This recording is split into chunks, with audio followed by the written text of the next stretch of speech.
Good evening, New York Jets fans. It's good to see you again. Midnight Mike here on the Midnight Mike Show, and I am your late night New York Jets host. Once again, it is a Saturday night at 9 p.m. Eastern Standard Time, and this is the place to be for New York Jets talk and general fun on a Saturday night. I always try to have fun. We have trivia coming tonight. We have top 5 coming tonight. And we have a Jets chant coming, of course, because that's what we do. Jets, Jets, Jets. All right, here we go. Here we go. Another Saturday night. Another day where I worked 10 effing hours. Well, 2 Saturdays ago was 12. Today it was only 10, so I guess I got let off easy, right? But we got some things to talk about. Obviously, Jets news is not there's not a plethora of Jets news going on right now in the offseason. I mean, this is the dog days of an NFL season. And I am going to obviously go over whatever you guys want to talk about, send in your comments and whatnot. And if you have something you want to talk about, we will talk about it. But we are not the kind of show that's just going to take one thing that's in Jets news and make it 2 effing hours about the same thing. That's not what we do. We want to have some fun. And I think that we are going to have a lot of fun tonight. I want to talk about this new draft frontrunner that everyone's been talking about. I've seen numerous Jets content creators, numerous Jets beat reporters, several mock drafts, all putting one man at number 7 for the New York Jets, assuming that we do not trade down. And of course, that is tight end Tyler Warren out of Penn State. I've heard a lot of people, a lot of people seem pretty hyped on this guy. And usually the way I work draft prospects, most people know that, like, I have my guys to bring in to talk draft stuff. And that's guys like Murdoch, and that's guys like Tommy Jets and people like that. Myself, I only start checking out draft prospects when they start to become news, when I start to see them being talked about a lot throughout, like I said, Jets content creation and Jets Twitter and Jets mock drafts. Everybody's starting to come up with the same guy.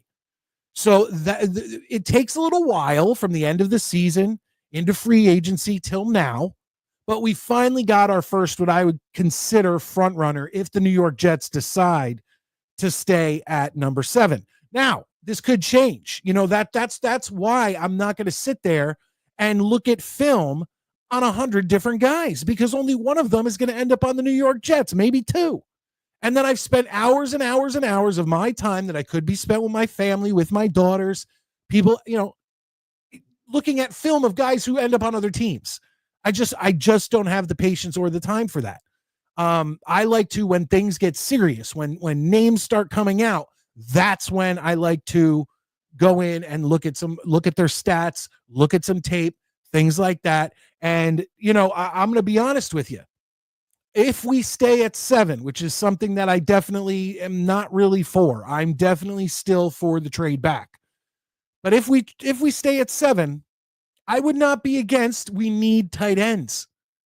We need tight ends, and I would not be against Tyler Warren being drafted by the New York Jets. And we'll talk more about that as we go on. But before we continue with this, what I'd like for you guys to do is hit that like button. It's free. So please do me a favor, hit that like button and let people know that we are live right now. And I have proof here now. I've been telling you guys that I have been basically shadow banned by YouTube. I can tell by my analytics and all this other stuff. You know, I don't know if many of you are YouTube content creators, but there's certain analytics you can go to where it tells you like recurring viewers and new viewers. And throughout the entire history of me doing Jets content creation, new viewers always were higher than reoccurring viewers because, I guess it takes time to build your reoccurring viewers, which is why I appreciate you guys so much.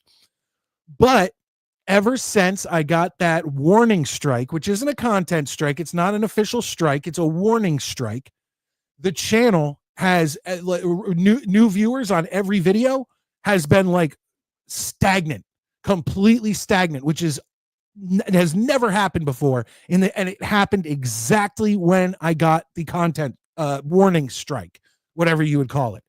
And I thought it told me I had 90 days and then they would lift it. I thought I was already in the middle of those 90 days, folks. Okay. Turns out that I knew I had to take like a test, watch a video, take a test to remove that warning strike after a certain amount of time. Well, it turns out, let me pop this up. I don't know if you could read that, folks, but it says, nice work. You've completed the training, yada, yada, yada. But it basically tells me that, and they sent this to me not too long ago. They sent this to me 2 days ago, I want to say. And I took the test, and then it says, from now, you have 90 days being on this shadow ban bullshit. So it's now until June that my number should start to regulate again. So the only way for me to beat this, folks, the only way for me to beat this is with your guys' help. Let people know I'm live. Tell friends about the show. Hit the like button. All these things are free. Letting people know, hitting the like button. But it's going to be tough here at the Midnight Mike Show for the next 90 days. Well, I guess now we're down to 85 days or 87 days. It's frustrating. You spend all this time building a channel and you see a constant set of numbers, whether it's subscribers, whether it's views, whether it's whatever, and then you make one mistake and they basically hide your channel. I don't know what to do. Anyway, we're going to talk about this. We're going to talk about Tyler Warren. We're going to talk about the trivia tonight, where we're going to be having Maddie and Murdoch go at it in Midnight Mike Show trivia, but we're also going to be bringing on a third challenger. Honest Abe wants to join in on the fun, and I'm about to tell you guys the topics, but before I do that, let me bring in my brother to another mother. As I always say, my Beavis to my butthead. Maddie, how you doing tonight? I'm good. What's cracking? Living through this bullshit YouTube crap. Yeah, I hear you. I got some crap of my own on the horizon tonight, so after trivia, I'm out the door. Uh-oh. But I'll tell you about it on Discord. Okay. It's not going to be fun. That doesn't. I don't like the cliffhanger there. It's very. I also want to make it as ominous as possible. But okay. Everyone's healthy though, right? Yeah. Nothing like that. It's something. I'll tell you about it later. Nothing that affects my personal life. Okay. All right.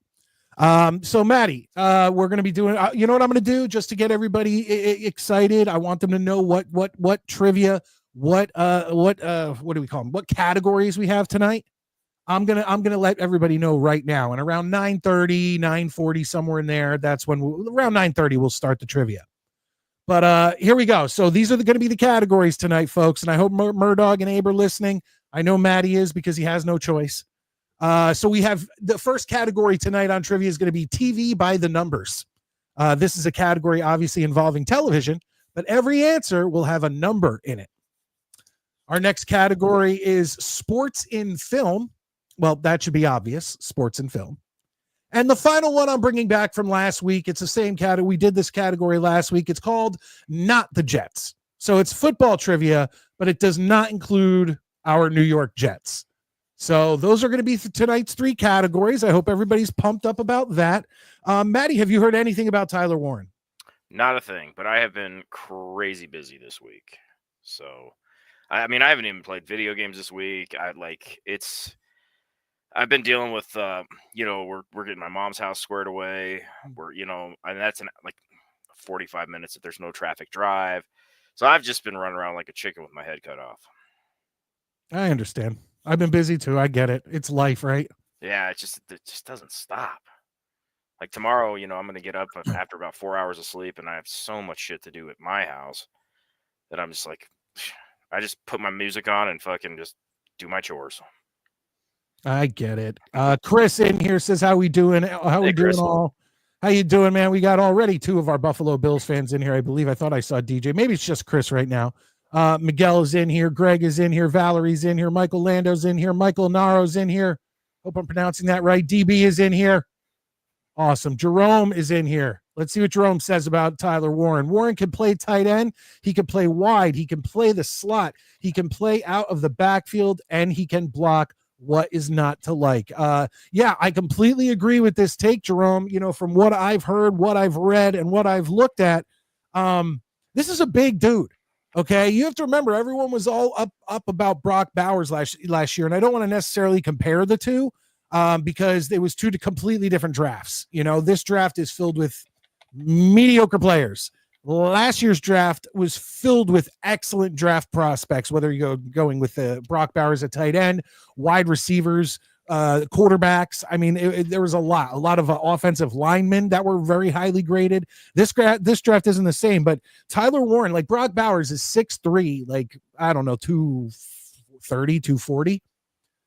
Tyler Warren is 6'6", 260.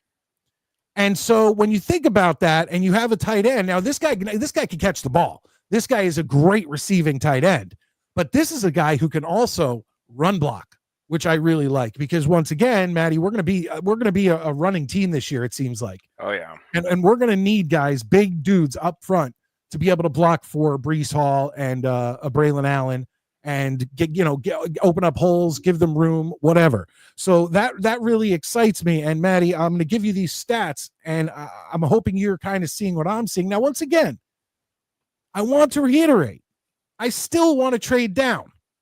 But this is if we stick at number 7. This is what we end up with. A 6'6", 260 tight end who can block, but his stats last year: 104 catches, 1,200 yards, 8 touchdowns. That kind of makes me want to stay at 7 and take him if he's there. Well, that's what those are. Because we need a tight end. And how long has it been since the Jets had a tight end that we're all like, we have a really badass tight end? We've had some decent tight ends. We've had, okay, he's not bad, but I'm trying to think right now. Exactly, like, you know what I mean? I can't even name like the last really badass Jets tight end. Well, not only that, but like next Tuesday or this coming up Tuesday, we're doing our wide receiver draft for the Jets. Oh, that's right. And we were like, oh yeah, we'll just put tight ends in with that. None of us are drafting a tight end. Yeah, no. We have enough wide receivers that, yeah. Oh, no, I'm going to go with Kyle Brady at number 3 for sure. And then Anthony Becht, if he's still available. Becht wasn't. See, that's the thing. I feel like Brady gets a bad rap. He does get a bad rap. He wasn't good. He wasn't good, but he wasn't the stinker everybody makes him out to be. No, they make it sound like that he was a complete shit tight end, and that's just. I think that's honestly kind of a thing with Jets with our fan base though. Is if we draft somebody that overwhelmingly we decided we wanted someone else as a fan base or whatever, like the Jets don't.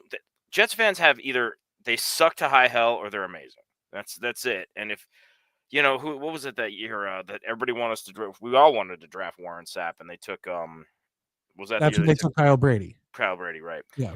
So no matter what, the guy's gonna be terrible unless he is all pro, amazing, like Shannon Sharp circa 1997 fucking tight end, and you're not gonna get that. So I think a lot of our fan base makes out players that weren't amazing to be much worse than they were.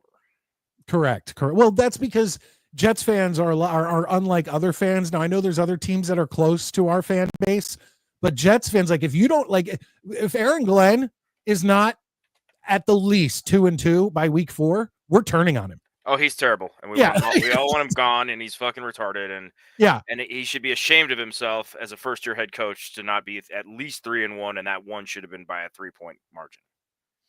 Chris comes in and asks what the warning was about. So what I did is I wanted to do a watch along of Super Bowl III, and I just kind of wanted to see what I could get away with. I didn't think that I'd immediately get hit with this warning strike.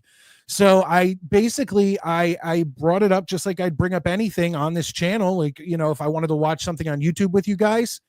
And I did it like that. And I guess I kept it on too long because they pulled me down within the first 10 minutes, just blocked it and whatever. And I got this warning strike. And once again, I thought I'd get like a warning, not a warning like strike that would affect my channel. But it turns out they got the last laugh. Yeah, YouTube can suck it. YouTube are douche nozzles. 3 months is a little serious. Look, Valerie, here's what I'll say. It is a little serious, especially since I thought the 3 months started from the time they hit me with the warning strike. Now it's going to be, that was like a month and a half ago or a month ago. So now it's going to be 4 months technically. But here's what I'll give YouTube credit for. As long as I don't, you know, what do they call it? Like hit, you know, violate that again. I will, that whole warning strike goes away, comes down, and I then have another like shot at a warning strike, which once again, I'm not going to try to get, but it doesn't get me into the actual channel strikes. So I will give YouTube that credit. The fact that at least they're giving me a time that in 90 days I can get that fixed. But yeah, that's something. Yeah, it's not. I mean, once again, I think it's bullshit, but at least we have that. Yeah, it seems a bit extreme, but whatever. You could do it, Mike. Thanks. Well, no, I can do it with the help of you guys. You guys hitting the like button, you guys doing stuff like that, you guys commenting, that all helps the channel. The more comments, the more likes, all of that will kind of a bit counteract their algorithm and get more people to see that I'm live and hopefully pop into the show. So that's what I'm hoping for. That's what I'm hoping that Maddie, who do we need to beat up? Nobody, I promise. It's really not going to be a big thing. All right, well, let's do this. Let's bring in our other co-host. We're starting to fill this up, but when Abe gets here right around 9:30, we start our Midnight Mike Show trivia. Maddie is the champ right now. He's looking to hold on to that crown. But here's one of his challengers. Ladies and gentlemen, the Murdog. What's up, Murdog? I think you're muted, Murdog.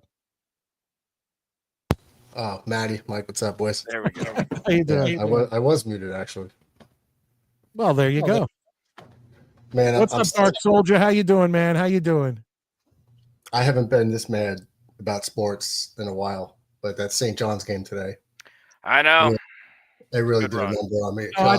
I thought you were pissed about the Devils losing to the Senators right now. Why would I be pissed about that? Because that sucks, man. It sucks. Yeah.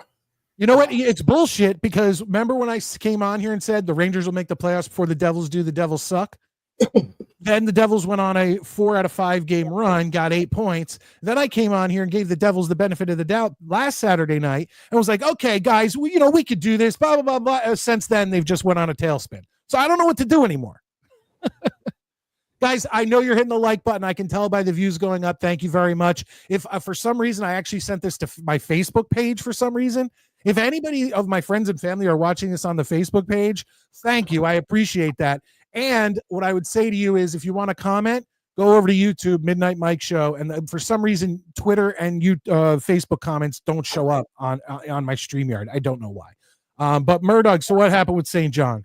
Ah, man, they blew like, I think they even gave it a number, like at least 9 layups in the first half, 1 foot out, giving up offensive rebounds. It was just. There's a lot of empty possessions in that game. It was what? A lot of empty possessions. Yeah, it was just like a really ugly, and we knew going in that they're not a good offensive team, but they had the number 1 defense in the country. The other team was missing a player, and we came back, but it was just all a little too late. Yeah, we left so much on the table. Hey, so, you know what though? Next season, man. Next season. Yeah, I mean their superstar was like 3 for 17. It was like a John Starks Game 7 against the Rockets performance. Yeah, don't remind me of that. That really pissed me off. That's what Maddie, did it remind you of that? Yeah, it was bad, and they benched him. They benched him in the end, yeah. That was all the announcers could talk about. Why is he not on the court? Well, because he's 3 for 17. He's not an sorry, all-star. but you can't, that was rough. There's 12 other guys in the team or so that deserve to be there. So we're not going to let, to appease him. We're trying to win. Yeah. No, you're there to win. So real quick, Dark Soldier comes in and says trading down isn't so easy, especially in this draft cast. I agree. The longer I go on and the longer I hear, the more I learn and the more I look at players and watch content creators and whatnot, no one is coming in being like, oh, this is a great draft class for quarterbacks, wide receivers, running. I mean, you could go down the list. And more I'm hearing about teams, and I'm talking to fans of other teams who are like, yeah, we're hoping to trade down. Yeah, we're hoping to trade down. Well, if everybody's looking to trade down, no one's trading down. So then we're stuck at 7. And like I said, right now, the front runner in Jets universe seems to be tight end Tyler Warren. Murdog, your thoughts?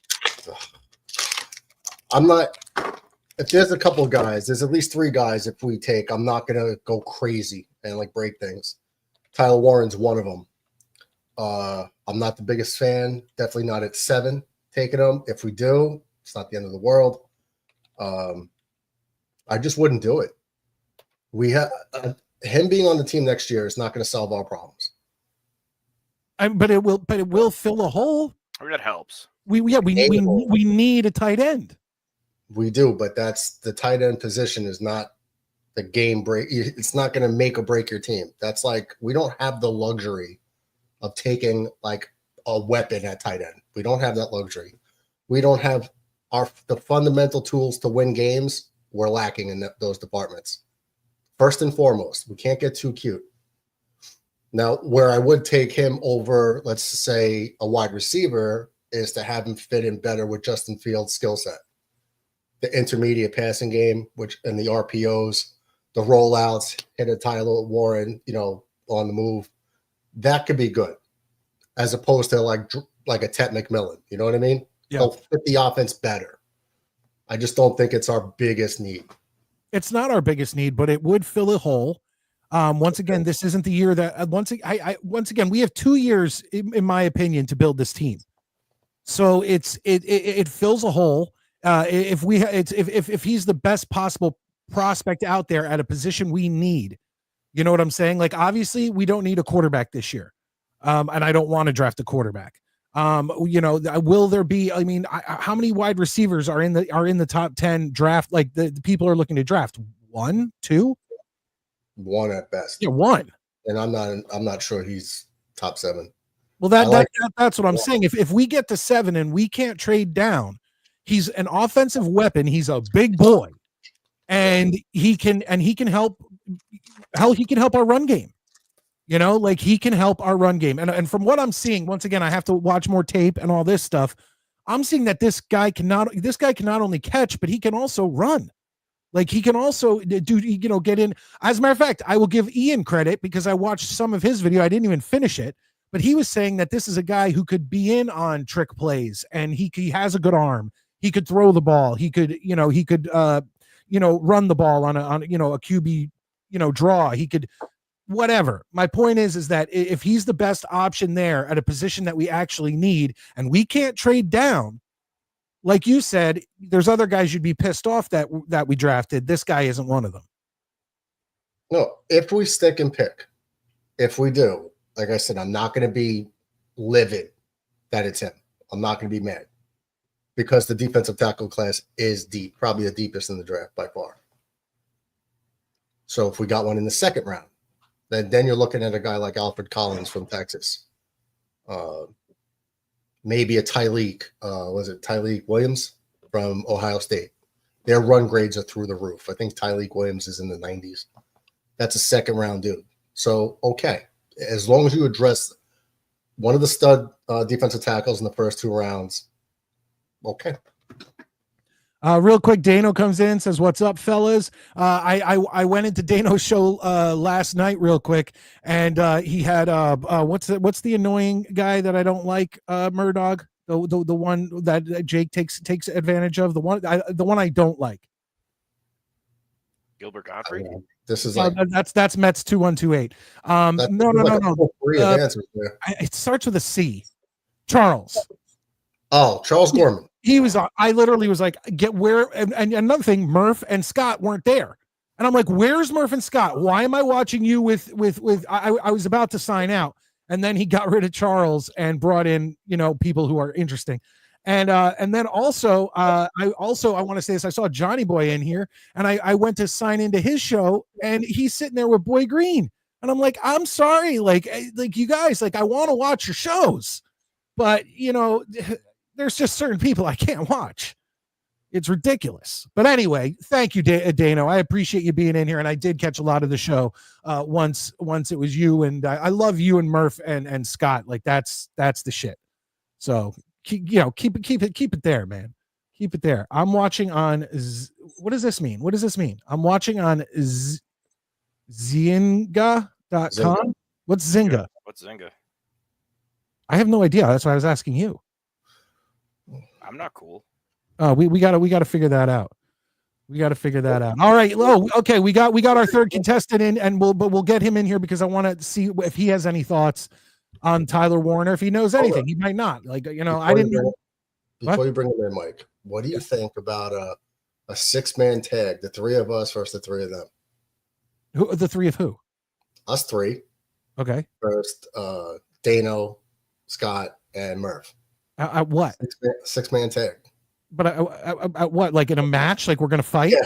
Yeah, like a wrestling match. I'm already out because my knee's too fucked up for that kind of behavior.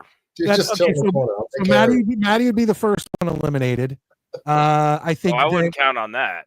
By size. First of all, I don't do all the choreography and gay shit that you spandex heads do. I would be out there actually punching somebody, so I just get disqualified like a fucking man. You just throw Maddie's the first one out. Rethink that shit right now. No, I'm predicting. If you have a bad knee, then I picture, okay, here's how the match would go. This is how I picture it. So it starts off, and Maddie's going to end up being the first one eliminated because Scott's going to go under the ring, and he's going to grab like a pipe, and he's going to slide in and nail Maddie in his bad knee. And Maddie's going to go down, but me and Murdo are going to be fighting outside the ring, whatever. So we're not going to be able to save the pin. So Maddie then gets eliminated. And that's then size-wise, I'm going to have to say Dano would go second. Dano would be the second one eliminated. So then it would be down to me and Murdog versus Murph and Scott Foster. Wait, you think Dano would pin Maddie? No, I didn't say that. I think Scott Foster would pin Maddie after cheating and hitting him in the leg with a pipe. Yeah. So they would be like they would be like healing it up. So they're the heels in this scenario. Until I make my turn at the end. I swear to God, can we just do trivia? This is so dumb. All right, well, let's bring in our other contestant. Ladies and gentlemen, part of the Midnight Mike family tree. You love him, we love him. It's Honest Abe. How you doing, Abe? What up? No. By the way, can I get in on this wrestling match? Like, I got a 13-year-old son that's doing middle school wrestling now, and he's like, hey, can you teach me this and that? And I didn't wrestle in high school or college or anything. But I said, I can't because you wrestle for points and I wrestle for livelihood. So I'm teaching you all the wrong things and your coaches are just going to get pissed off at me. Then we'd have to add someone to their team because now that would be a 4-on-4. Just sub out and you can take my spot. Yeah. Okay, there you go. Maddie's scared. He's scared to enter the squared circle. I love hitting people. You know what? I picture Maddie coming out. Do you guys remember the Goon? No. Yeah, the hockey guy. So yeah, the hockey guy. That's who Maddie would come out looking like. He'd come out in like hockey stuff with like hockey like gloves, stuff like that, with like a hockey stick. God, ready to go. Fucking dumb conversation. Guys, hit the thumbs up. I hope you're appreciating this. Ugh. Let me just go through here. Mike, you have Mets on all the time, so I had to pay you back. That's fair. Pretty fair. Fair, Dano. I touche. You got me. Oh, that was good. That was actually a great comeback. That was funny. But anyway, so Abe, do you know anything about Tyler Warren? Have you been like checking any of this stuff out? Yeah, I like Tyler Warren a lot, and it's pretty wild, Mike. How last year at this time, obviously Brock Bowers was that guy, right? And it turned out to be Brock Bowers was that guy. And you and I were both vehemently against drafting Brock Bowers because the offensive line was in shambles. We were all in on whether it's Fashanu, who I'm glad we got, or one of the other guys, get me an offensive lineman. And it's pretty wild how within 1 year we've kind of adjusted that and said, all right, now let's go get ourselves that tight end. So I'm all for Tyler Warren. I think we need another pass catcher. Whether it's a tight end, whether it's receiver, if the Jets like McMillan over Warren, I'd be okay with it. I prefer Warren over McMillan as a pass catcher, what Warren can do in the running game as well. But I'd also be okay with drafting Membu from Missouri as the right tackle, or Will Campbell if he's still there from LSU. I'd be okay drafting Mason Graham, the defensive tackle out of Michigan, who's an absolute stud. So I think the Jets are in a position where, because we're so bad and have so many holes, this draft class works out really well for the holes that we have to fit those needs that we really need. Not, it's not a deep quarterback class. Okay, cool. But it's a good tight end class. It's a good defensive line class. And I think that's where we're really going to excel. Yeah, well, once again, I don't want to necessarily fully compare him to Brock Bowers because they are, somewhat different player. Yeah, somewhat different players. But the positive to Tyler Warren is that he's got like 3 inches on Brock. He's got like 25 pounds on Brock. And, I think that'd be a good thing because, once again, here's a tight end who can not only catch the ball, and I said this earlier, but he can also block for the run, and we're going to be a running team, and we need to open up lanes for Braylon Allen and Breece Hall. My thing is I'd want to look into the numbers and see how much has Justin Fields historically thrown to his tight end. So look at Cole Kmet, because that's really the guy that's, even coming out of college, Cole Kmet was very similar to Tyler Warren. Really good pass catcher. Warren grades out better as a run blocker, but Kmet was a pretty good run blocker at Notre Dame.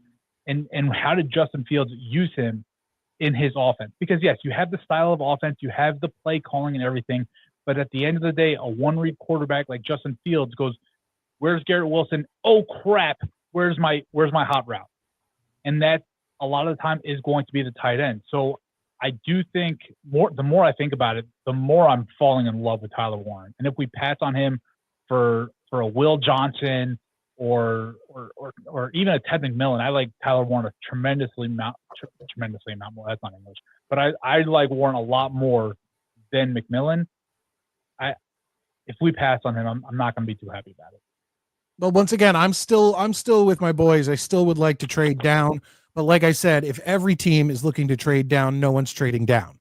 So if we're at 7, so far this guy looks pretty decent. I will start looking into other guys because it is looking like trading down is going to be a harder than it looks. But we will see. But like Maddie said, it is time. Let's get to Midnight Mike Show trivia. We'll let Maddie go. We still got our intermission report with Mike and Maddie's top 5, which will once again not include Maddie, but that's okay. He has things he's got to do that are more important than the show, which is fair. I'm not busting on you, Maddie. Don't worry. No, I put a little explanation in the Discord in our private chat. No, dude, I wouldn't, no matter what it is, I just like to fuck with you. Oh, I know, but I'll tell you guys about it later. Hey, by the way, will definitely understand it. Hey, I got you. By the way, nothing about the stash. No comments about this wonderful thing growing on my lip right now. Oh, you look like a rapist. It's perfect. Yeah. That's why I have to leave early tonight. Oh, to go raping? Got a blind date in the park? Some call it therapy. I just call it the rapey. It's such a blind date that she doesn't even know about it. Yeah, she'll be blind after the fact. I was going to call you porn stash, but then it was more like pedo stash. Okay, so here's what we're going to do. Let's get this going. It is time for Midnight Mike Show trivia on the Midnight Mike Show. Now, once again, folks, Maddie is our defending champion, and he's going to, he is not going to get control of the board right away. We have 3 categories with 5 questions per category. I am going to flip a coin to decide whether Abe or Murdoch get the first pick. But like I said, this is Midnight Mike Show trivia on the Midnight Mike Show. Let's see who takes it this week. Once again, folks, we have 3 categories, and I will let you know as soon as the coin toss is over. Let me see here. So I got okay. The heads is going to be the 50 years, and the tails is going to be the paw. Murdog. Okay, heads 50. Heads 50. Remember that. Heads 50. Murdog. Call it in the air. Go. Tails. It is heads. Heads forever, baby. So so Abe is going to get the first control of the board.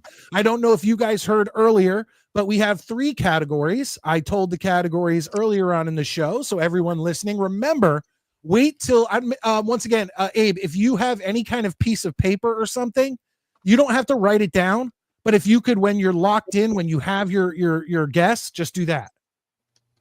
I gotta do work. Hold on, stand by. Oh, stand by. Oh, and he clocks out. Stand by, and he doesn't even have an avatar. Sounds like that defaults to Murdog. Amateur hour. You're done, honestly. I just needed you. You could even have like anything around you. You could have a remote control. You hold it up. I know you're locked in, and people can put it in the comments section. Because once again, folks, we don't want you guys giving the answers away to the other guys. So let's figure this out. What is going on now? Murdog's gone. Like, what am I doing here? Okay, guys, get back in here. What's going on?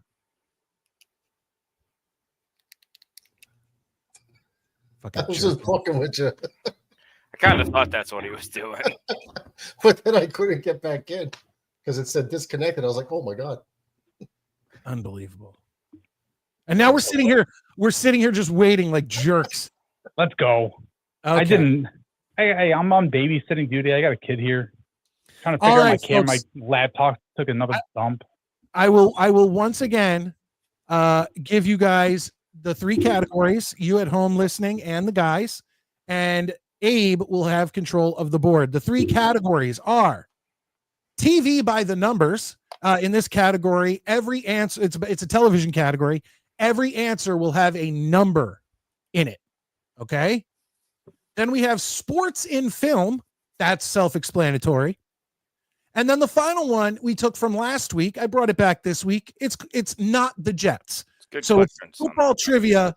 Yeah, football trivia that does not include our New York Jets, because that's a whole separate category on this show. So, Abe, you're starting us off. Do you want not the Jets, TV by the numbers, or sports in film?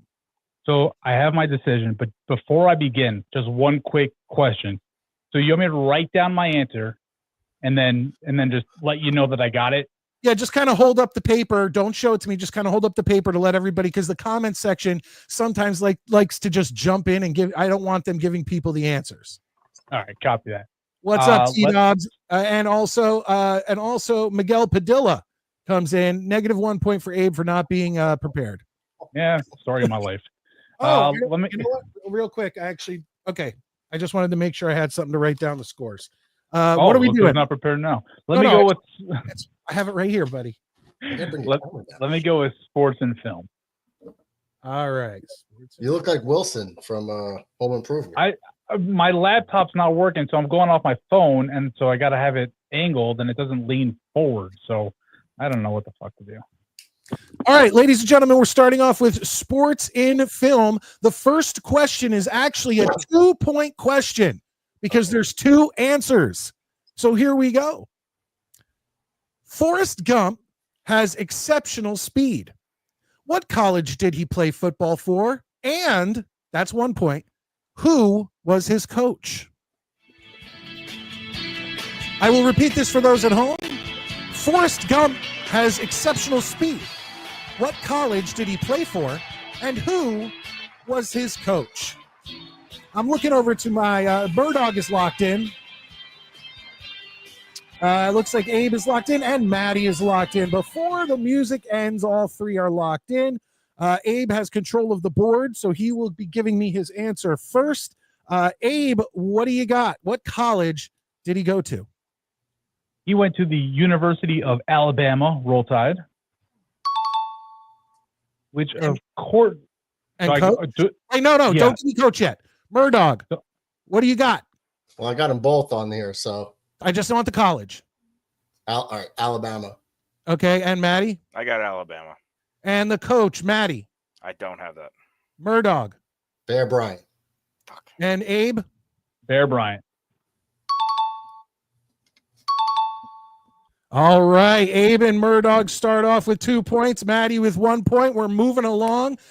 Abe, since he got both points, still has control of the board.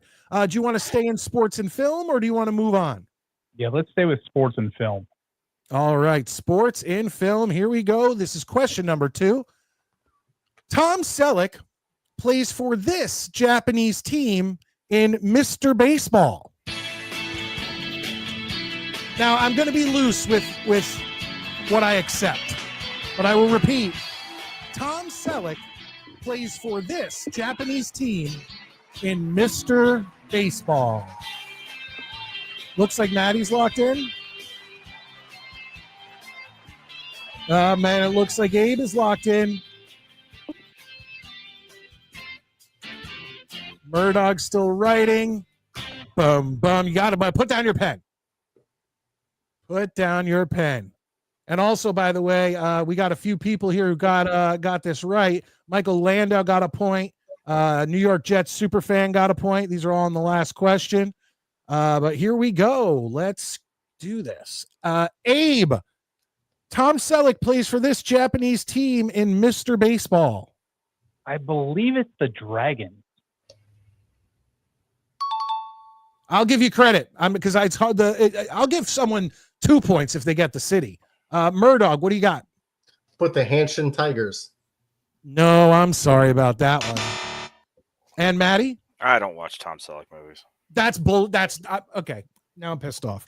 Can I get a? I've never seen it, dude. Can I get a bonus point? Can I get a bonus point for the guy that took over Tom Selleck that forced him to go to Japan?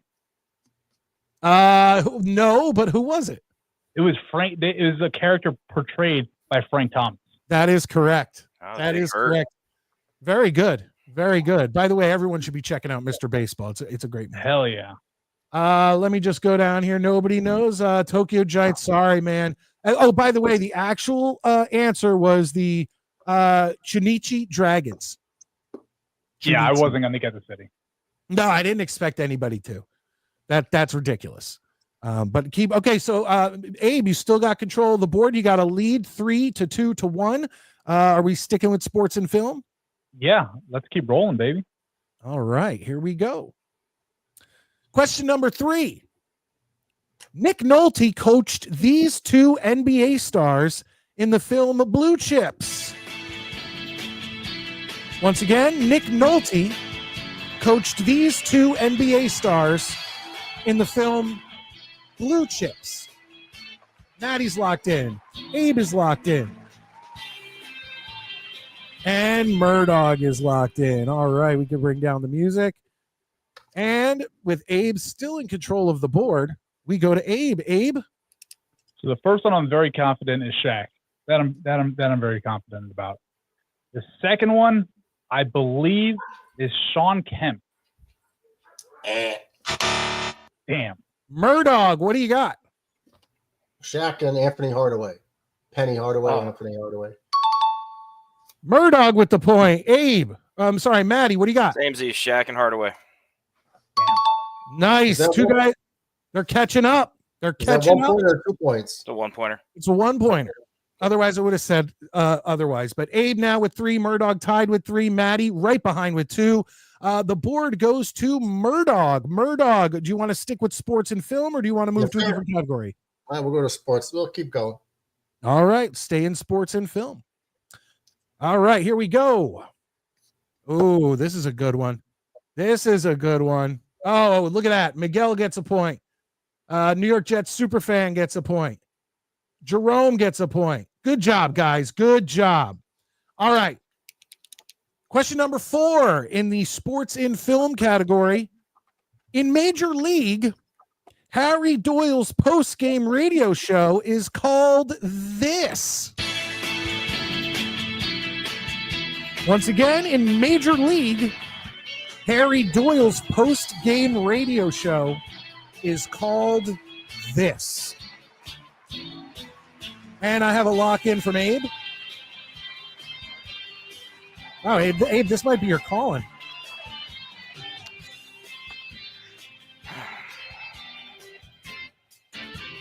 Here we go. Pens down. All right, Murdoch, what do you got? I'm guessing Tribe Talk. Tribe Talk. Just That was honestly that I had two ideas when I was writing this, and then I had to go and check, and that was one of them. So, Maddie, what do you got? Like reservation roundup. I feel like we're getting offensive on that one. He says it's off the reservation when they hit home runs.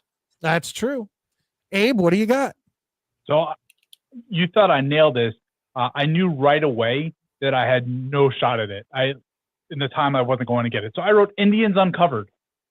I see what you did there. Yeah. I see what you did there. Anyone in here? Let's see here. No, it's not Harry's Nuts. Ladies and gentlemen, it was TP Talk. TP Talk. I originally thought Tribe Talk or TP Talk, and then I had to go find the actual footage to make sure of what it was. Oh, it's still 3-2. Murdoch still has control of the board. One question left in sports and film. Do you want to nail it, Murdoch? Yeah. All right. And real quick, Eagles fan has shown up. What's up, Midnight Mike? What's up, everyone? How you doing? We're in the middle of Midnight Mike Show trivia. This is the last question in sports and film, so let's get this going. Hold on. Here we go. In D2, the Mighty Ducks, this was the rival Iceland coach's nickname from his hockey days, from playing hockey. In D2, the Mighty Ducks, I see you, Abe. This was the rival Iceland coach's nickname from his hockey playing days. Looks like Murdoch might be locked in. Maddie, are you good? All right. Let's go to Murdoch. What do you got? Iceman. Iceman. Maddie, what do you got? I guessed Iceman too. Those movies are lame. And Abe, what do you got? I don't need your sound effects. I have a soundboard. I have it. I can't stop. It's The Dentist. I have a 5-year-old child that watches D2 6 times a week. It's Wolf the Dentist Stanson. Very good, Abe. There we go. Okay, so sports. They've been on a Mighty Ducks binge. Goodbye. So now Abe has control of the board. We have 2 categories left: Not the Jets and TV by the Numbers. Let's go TV by numbers. All right, folks. Remember, in this category, TV by the Numbers, it's a television category, and every answer will have a number in it. TV by the Numbers. All right. First question. Here we go. This 80s show starred Richard Grieco and rocketed his co-star to superstardom. This 80s TV show starred Richard Grieco and rocketed his co-star to superstardom. We got Maddie locked in. We got not Abe, but we got Murdoch locked in. DB Sig, let Abe cook. I guess he's not gonna Abe's just about to take his ass off the burner right now. All right. Got him. Abe had control of the board. So Abe, what do you got? It's not fair when you start throwing 80s shows out there. I'm going to go Three's a Company, because that's a real show. Murdoch. 21 Jump Street. 21 Jump Street. Maddie. Get ready to jump down on Jump Street. Awesome. There we go. And it looks like we have a lot of fans in the thing. New York Jets Supervan gets a point. John Radcliffe gets a point. Miguel Padilla gets a point. Michael Landau gets a point. Good job, guys. Good job all around. Let's give Maddie control of the board, considering he hasn't had it yet, and we had 2 people get it right. Maddie. Keep going. Okay, TV by the Numbers. Here we go. A 90s staple teen drama, this show ran for 10 seasons, with its final episode airing May 17th, 2000. A 90s staple teen drama. Don't put your answers in the comments, folks. Not yet. This show ran for 10 seasons, with its final episode airing May 17th, 2000. Maddie looks like he's locked in. Abe is locked in. Murdog is locked in. I just want to hear the dum-dum. All right. Let's go to Maddie. He has control of the board. Maddie, what do you got? Party of 5. Really? Murdog, what do you got? Oh, Beverly fuck Hills, me. 90210. Abe. 90210.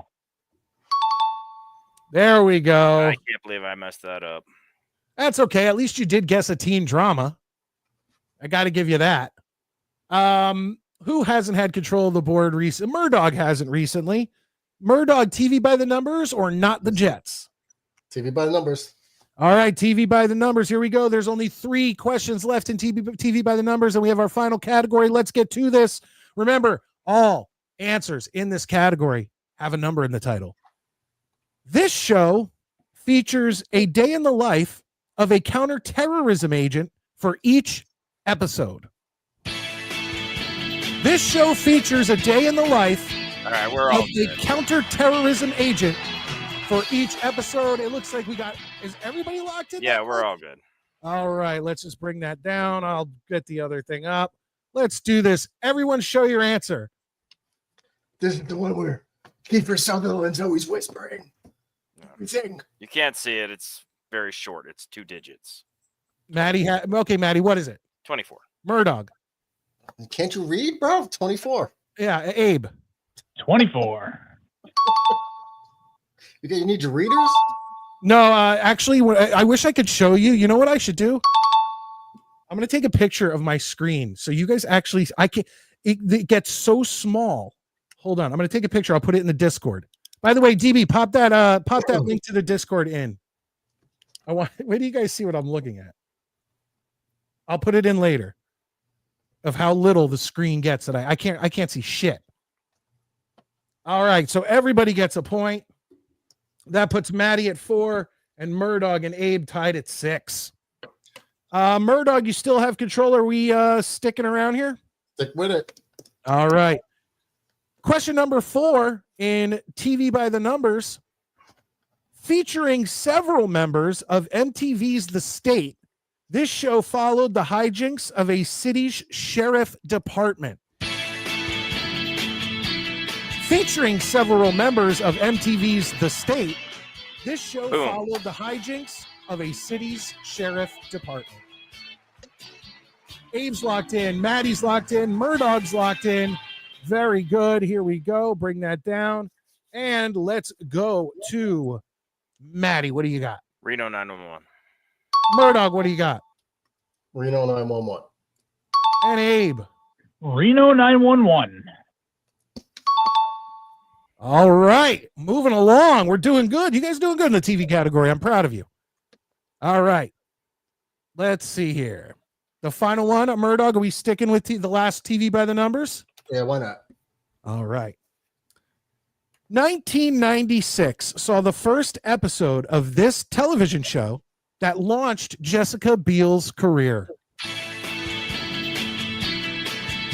1996 saw the first episode of this TV show that launched Jessica Biel's career. Everybody locked in. Geez, we should just start a TV show podcast because these guys know more about TV than anything else. They don't think they do, although Murdog thinks that this is an unfair category. Well, he thinks all the categories are unfair. No, that's not true. I know. Murdog, it's fine. No. Maddie, what do you got? Party of 5 this time. Murdog, what do you got? Seventh Heaven. And Abe, what do you got? 7-7. I'm okay losing some of these. I'm fair if I don't know Seventh Heaven and 90210. That's okay, Maddie. Because now we get to where Maddie came back hardcore. Or no, did Murdog? Somebody came back. That one. Okay, so here we go. It's our final category, folks. Our final category tonight is not the Jets. So this is all NFL trivia. That does not include the New York Jets. We have Murdog and Abe with 8 and Maddie with 5. There's still a chance here, folks. And Oh yeah, a bet on me. lot of people here did not get that last one. John also, look, you're not alone, Maddie. John also said party of 5. So it's fair. Here we go. This is a 2-point question. Uh-oh. Yeah, here's a big one. 2-point question. That's what she said. Who attempted the longest field goal in NFL history, and how long was the attempt? Who attempted the longest field goal in NFL history, and how long was the attempt? Looks like we have Abe locked in. That was quick.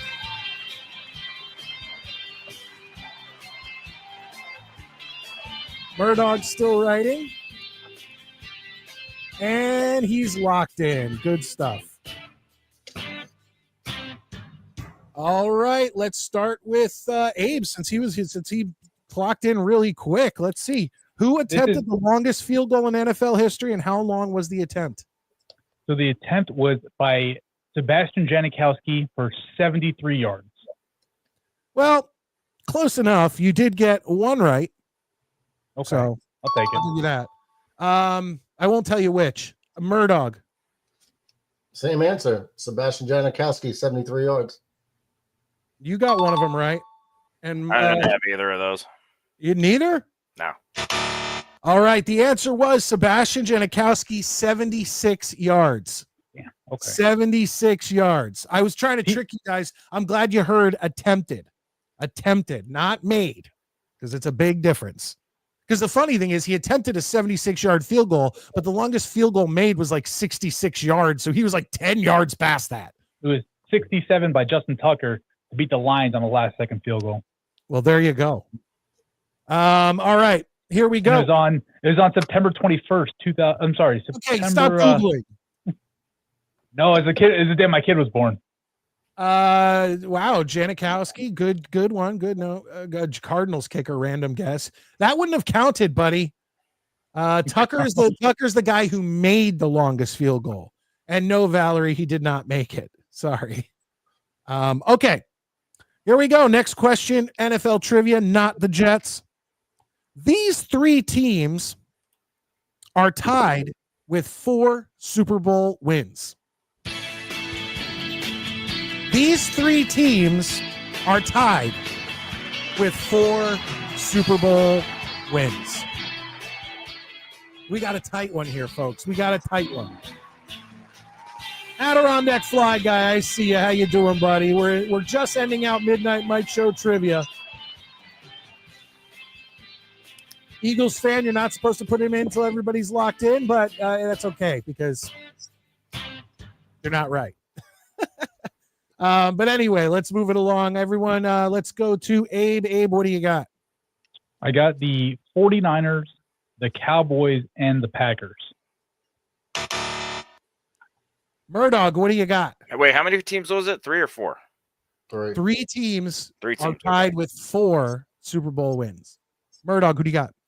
I got the 49ers, Cowboys, and Giants. Maddie, let's do this. I got the Packers, Cowboys, and Chiefs. And I think that's definitely wrong. The correct answer, folks, is the Packers, the Chiefs, and the New York Giants. The Packers, the Chiefs, and the New York Giants. All right. Oh, the Niners have 5. Yes, I thought the there you Chiefs had go. 5. There you go. Yes, and we know Denver has 3 DB. Congratulations. All right, let's move along. How many teams in the NFL out of 32 teams, how many have never won a Super Bowl? How many of the 32 NFL teams have never won a Super Bowl? Do not put your answers in the comments section. My God, guys, you're killing me. You realize that these jerks can see the comments section. I already wrote mine down. Okay. Well, nobody has it right anyway. but it's the point of it. It's the point of it. All right. going along. Maddie, you locked in first. Hey, pens down. I'm still counting. Maddie, Yeah, what do me you got? too. 8. 8. Murdog. 10. Abe. I got 11. The answer is 12. 12 teams have never won a Super Bowl. The dirtiest of dozens. And So Eagles fan got the closest in the comments section. I was counting. I got up to 8 and just thought, all right, maybe there's 3 more that I didn't get to yet. I had 8 in the AFC, and then I was like, all right, Panthers, and then I was like, there's got to be at least one more, at least. So I said 10. Well, I understand that it also puts you guys on the spot because, like, I can name all 50 states, but I was watching a podcast where they're like, all right, just get a piece of paper and name all 50 states. And it's actually harder when I know them all, but I got to like I got to like 47 or 48, and I'm literally I know the map. I'm going through and then I missed a few.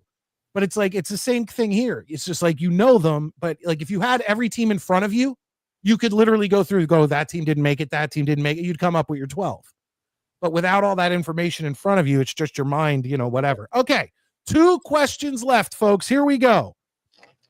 What quarterback has thrown the most career interceptions? Abe locked in. What quarterback has thrown the most career interceptions? Maddie's locked in.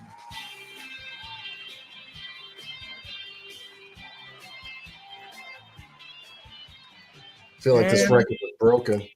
Murdog is locked in. It's time to guess. Here we go. All right, Murdog, you go first. What do you got? Brett Favre? Abe. Brett Favre.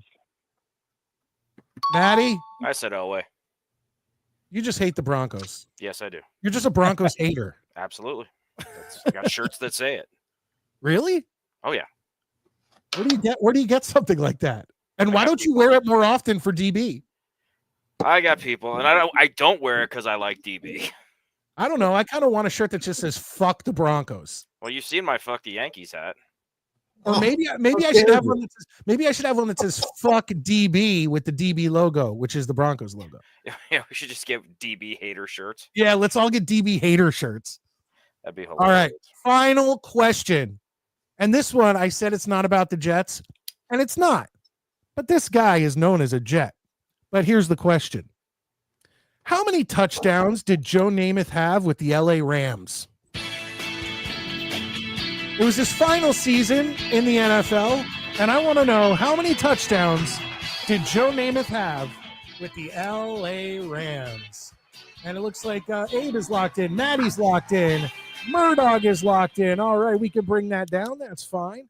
And we will start with Maddie. What do you got? 7. Murdog. 0. And Abe. I wrote 22. 22? The dude was no, that's wrong. The dude was a fucking shell, dude. I don't know. The correct answer, ladies and gentlemen, was 3. Damn, I was actually going to guess that. 3 of his touchdown passes in his career. I thought he got hurt and played one game or something and then got hurt. So I was like, let me just say no. 0. All right. So fortunately and unfortunately, we have a tie. And I have prepared for such an occasion. I just have to find my bonus questions. And I know they're around here somewhere. No, not there. Nope. Okay. This is pissing me off. Here we go. I got it. Now, Maddie, unfortunately, you are out on this one. That's fine. This one goes to Murdog, but you could still answer if they get it wrong. I'll give you an extra point and you beat them, even though you're behind. I'm just kidding. That's not how I don't know how that logic works, but all right. It doesn't. That's unfair logic. Okay. Ooh, I have 2. I'm going to go with this one. Here we go. We have a bonus question due to a 10-point tie, folks. So Abe and Murdog, if you guys both get this one, then I have a really hard one. after this. That's what she said. Nice. I'll allow it. Here we go. Meathead and Dingbat are nicknames given to his family by this TV dad. I know who it is. Meathead and Dingbat are nicknames given to members of his family by this TV dad. Nobody write it in the comments. This is for the win. This is for the win. Murdog is locked in. I know Oh, this boy, one. this- This is an easy one. I think Abe might be a little too young for this one. Although I think he'll know the name. I think he'll know the name and the show. Murdog, what do you got? Well, let's go with Abe. I know the answer. Murdog already put his crown on. Yeah. What an asshole. No, Abe says he doesn't have an answer. My answer is the dad from Leave It to Beaver. No. Didn't think so. Murdog, what's this guy's name? Good old Archie Bunker. Archie Bunker. Let's go through here. We got Valerie gets the point. Michael Lando gets the point. And of course, Murdog gets the point. And Murdog is the new and defending Midnight Mike Show Trivia Champion. And I just want to let you know, Murdog, you better not get too excited because I have put out a text to the Ocho. Okay. So you may want to just enjoy this week or the next 2 weeks or whatever it's going to be, because who knows what's going to happen after that. Hey, But this man, is I gotta take Midnight him where I Mike get him. Show Trivia on the Midnight Mike Show, and I hope everybody at home enjoyed it. We're about to get to our intermission report, but I know Maddie's got to get out of here. Yep. Good job, Murdog. Guys, sir. I will see you Tuesday night. And Abe, good to see you, man. And not in your car. That's so weird. Not in his car and with a rapey mustache. All right, I'll Hell talk to you yeah. guys Tuesday. Have a good one, man. Have a good Later, one, Maddie. Maddie. All right, here we go, guys. We I don't know what if I don't know what kind of time you got there, Abe, but we got to go to our intermission report. Do Mike and Maddie's top 5, which everyone knows is awesome. Mike and Maddie's top 5. I got everyone on vacation, so I'm good to go. All right. Then what we are going to do, folks, is we are going to get ready to head to the intermission report. Let's just see real quick who we got in here.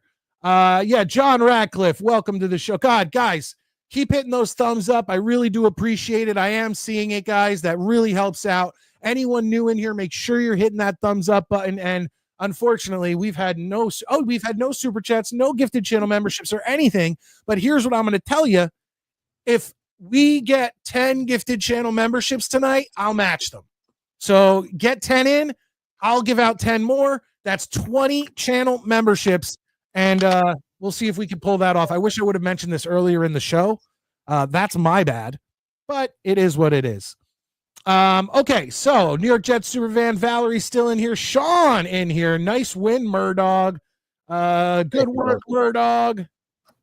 Valerie, good work, Murdog. Murdog is so thrilled when he wins. He always puts his little crown on. He's always so happy. King the dog. I never win. Just trivia.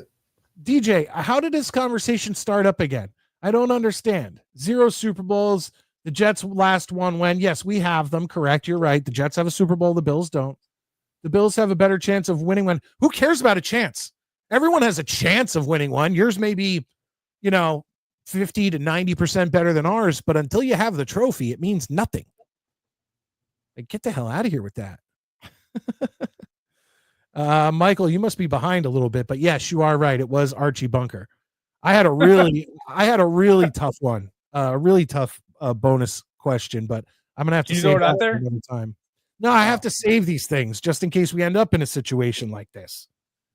It's our first one of the year, first tiebreaker. That is true. Real quick before we head into the intermission report, there's a minor league team. So minor league teams are always coming up with alternate identities. So my Hartford Yard Goats, they sometimes come out like once or twice a year as the Hartford Bouncing Pickles. because there's this weird law in Connecticut that if a pickle doesn't bounce, you can't charge for it or something like that.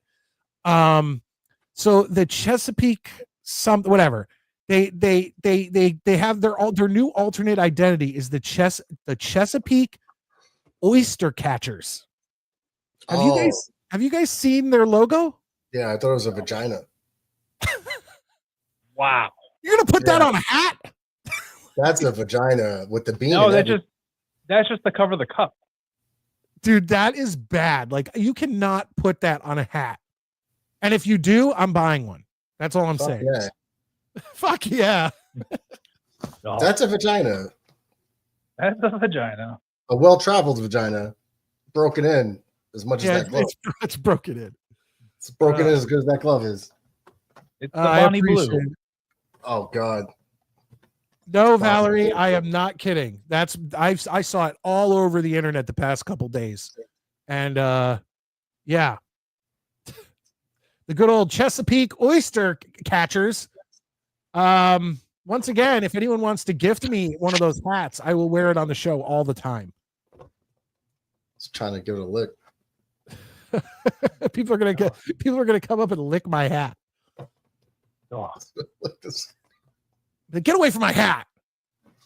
All right, let's do this, guys. It is time to go to the intermission report to do Mike and Maddie's top 5. So let's get that started. And guys, remember, if you're new, subscribe. Everyone hit the like button. But what we do is it's like an improv situation. We need you guys in the comments section to start coming up with generic top 5s. Top 5s that Abe and Murdoch and myself can easily write down our top 5 and come up with something. And also easy enough for you, the audience, to come up with your top 5s and put them in the comments section. So after we read ours, I can get to some of yours. So let's do it. It's time for the intermission report here on the Midnight Mike Show. Let's all go to the lobby. Let's all go to the lobby. Let's all go to the lobby to get ourselves a treat. Delicious things to eat. The popcorn can't be beat. All right, I'm gonna just take a quick. My mouth is dry from all that hosting duty. All right, let's go over to the comments and see what people are coming up with. Hopefully, there's something. Top 5 worst or funniest team names. I think we just did that. The Oyster Catchers. Oh, this is good. Miguel, top 5 historical figures you would have a beer with. Kind of like that one.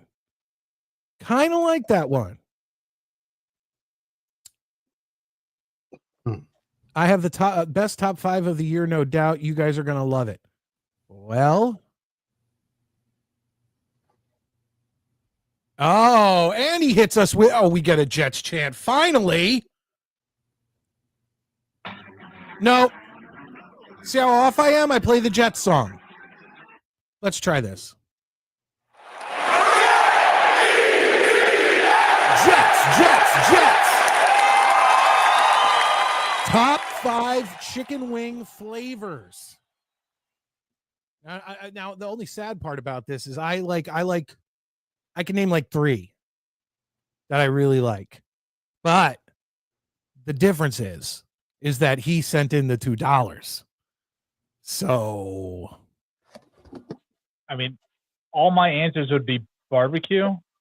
don't give you any answers yet. If we choose this, Jesus. The point is, I only got one. Top 5 oysters you would never touch. Oh, yeah, a little bit of this going on in the comments section. Top 5 Bills excuses why they have a better chance to win a Super Bowl. And, Oyster Catchers just rolls off the tongue. Damn is it! that Now the team name? Oyster Catchers? That's It's not just like the oysters. No, it's their alternate identity is going to be the Chesapeake Oyster Catchers. Oh, yeah, just stuck with oysters. Well, yeah, because then they could then what they could do is they could just take away the mitt and just have the oyster. So what's the mascot? That would look even worse. So Holy what's the mascot going to be? A pair no, of the panties? mascot's going to be whatever Chesapeake's team actually is. When they do alternate identities, they only do it for like 2 games a year. What's Really? gonna happen when they play the what's that team, the Pickles or something? Oh, the oyster catchers versus the bouncing pickles? Yeah. Oh, that's gonna be phenomenal. What a game. Someone's getting pregnant. Well, no, they actually used to do that. They actually used to do that, not with teams like that, but when the Hartford Yard Goats alternate identity was the steamed cheeseburgers, they used to play a team that was the something hot dogs, and it would be they'd always use those alternate identities on the same night, so it'd be the hot dogs versus the cheeseburgers. What's wild is the Oysters lead the league in hitting triples this year. I see what you did there. Yeah. I see what you did. But wouldn't that be, I mean, I guess, okay, fair enough. That's a kind of a third base thing. You could also have used home run. Yeah, I mean, yeah. They like hitting grand salamis. Ew. All right. Here's what I'm going to do. I definitely appreciate the super chat there, John. But Abe himself said he could only come up with 1, and I could only come up with 3. So what I'm going to do is I'm going to go with this one, top 5 historical figures that you'd like to have a beer with. But real quick, I'll tell you what my top 3 are. Number 1, buffalo. Number 2, garlic buffalo. Number 3, garlic parmesan. So those are my 3 favorite wing flavors. And then Abe already said that his is just barbecue.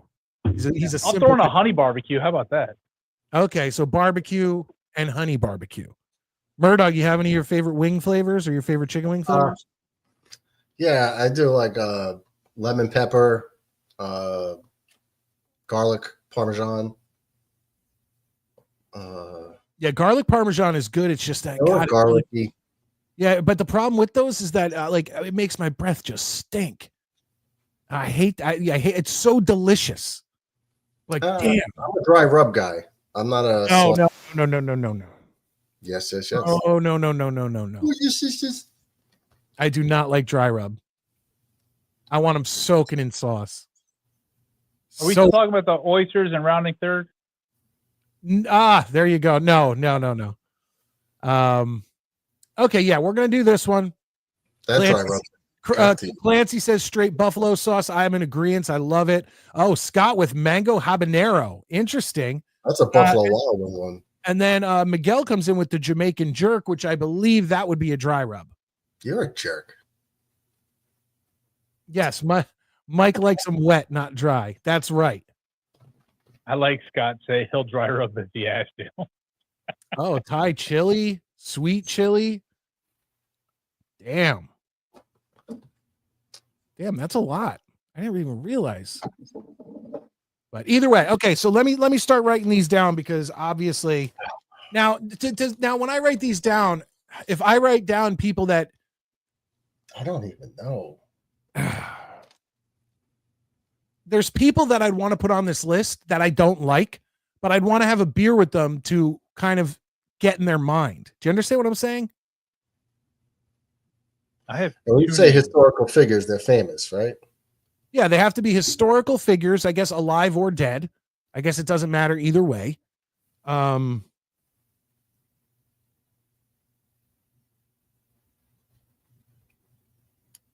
right, hold on. God damn it.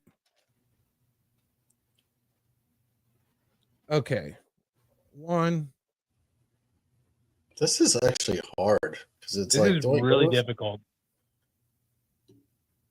Because all I can please, this is not hard. All I can think of are wars. Like I hear historical figure, all I can think of are wars. Well, yeah, that would be. It could be military. It could be politician. It could be, any. I mean, it could be an inventor.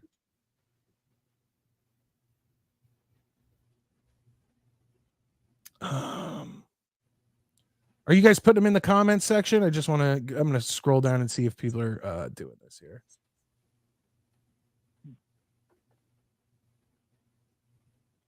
No, you fucking assholes. Oh, DB, yeah, you're right. Nobody mentioned Sauce Gardner's wing sauce. Yeah. I never got. There's only one Buffalo Wild Wings within a decent distance to me, and they didn't have it when I went the last time. So, it is what it is.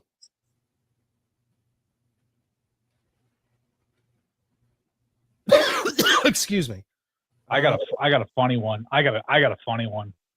Yeah, I think you're gonna like it.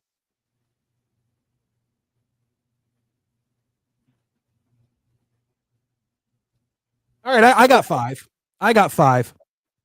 And it's a dicey list. I got 4 so far. Valerie comes in. Now, once again, I'm going to pull this down real quick, but we are doing top 5 historical figures that you would like to have a beer with. Let's go to Valerie. She says Oscar Wilde, Napoleon, Lenny Bruce, Marie Curie, and Marilyn Monroe. All good choices. Actually, Marilyn Monroe wouldn't be a bad one. I mean, and once again, I'd be getting drunk with her for nefarious reasons. It wouldn't be like I want to pick her brain. No offense. Rough Rider, Teddy Roosevelt, good one. Ronald Reagan, good one. Winston Hill, yes. Cynthia Myers, Donald Trump. There you go. See this isn't that hard, folks. Look, Clancy coming in. Ben Franklin, Wilt Chamberlain. Wilt Chamberlain would be good because I mean, anybody who's got save some for the rest of us kind of deal. You could pick his brain and just now. Is it the fact that he was a rich basketball star, or did he have some sort of game we didn't know about? Like Gene Simmons, Frank Sinatra, Derek Jeter, and Joe Willie Namath. Oh, God. All right, I got 5. Well, now I have to because maybe I'm thinking of the wrong person. Hold on. Cynthia Myers. Cynthia Myers is a model actress. She's dead. That's sad. But I mean, she was born in 1950, so it's not like it looks like I'm going to have to go to images on this one. Oh, wow. Very nice. I want to make sexy time on her stomach. No, she's very attractive. I'm glad I looked her up. John, why didn't you want me? Were you afraid that it'd be Playboy stuff? That's what I'm assuming. Because John said, do not look up Cynthia Myers on this show. Oh, it's the game. He banged 10,000 women in his day. Here we go. New York Jets super van. JFK, Frank Sinatra, John Gotti. Ooh, John Gotti. That's a good one. Jesus and Albert Einstein. I feel like with Jesus, you'd have to have wine. I don't think he'd drink like a Yingling. Wilt Chamberlain was historic lady killer. Yeah, that's what I was talking about.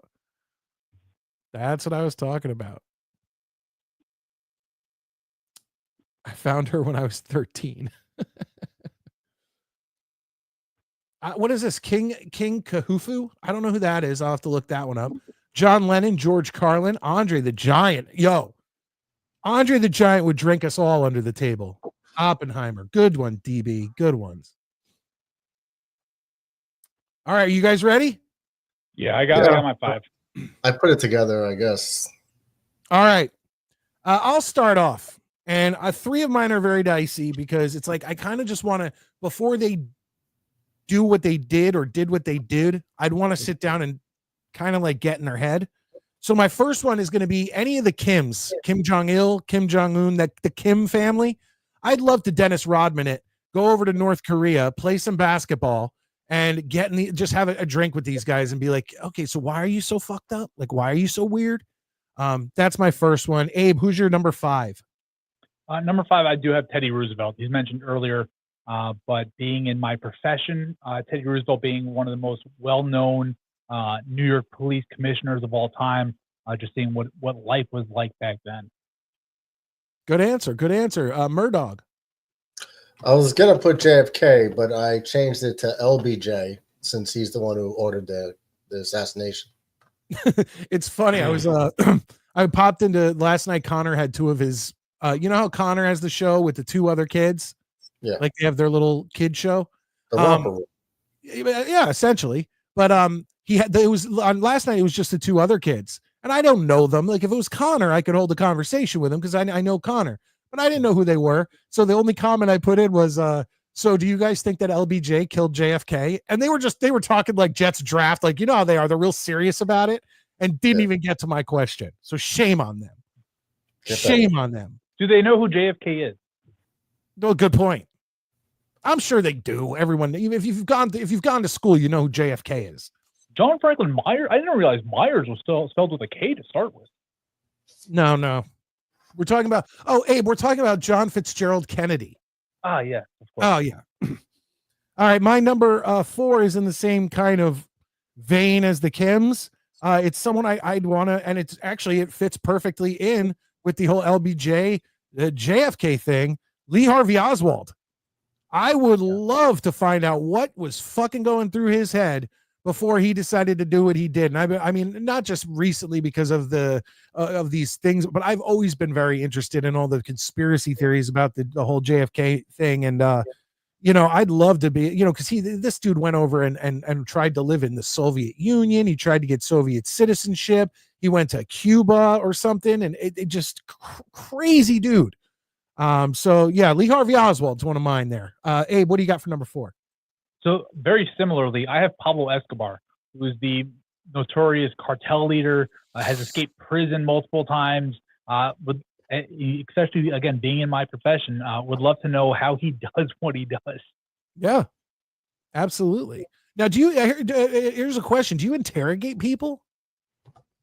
Like Pablo Escobar or in general? Just in general. Yeah, all the time. Yeah. Oh man, you'd be a great person to have if I go and meet Lee Harvey Oswald, I'd bring you with me so that you could like kind of get in his head like the cop way. It's pretty crazy. When I started doing interrogations, I was terrible. I was like the absolute worst interrogator because my thing is I don't got time for bullshit. Like just tell me straight what it is. I don't like you lying. Like I already know the answer, so stop lying right away. And over time, I've had to develop a new style to try and get into someone's brain and all that.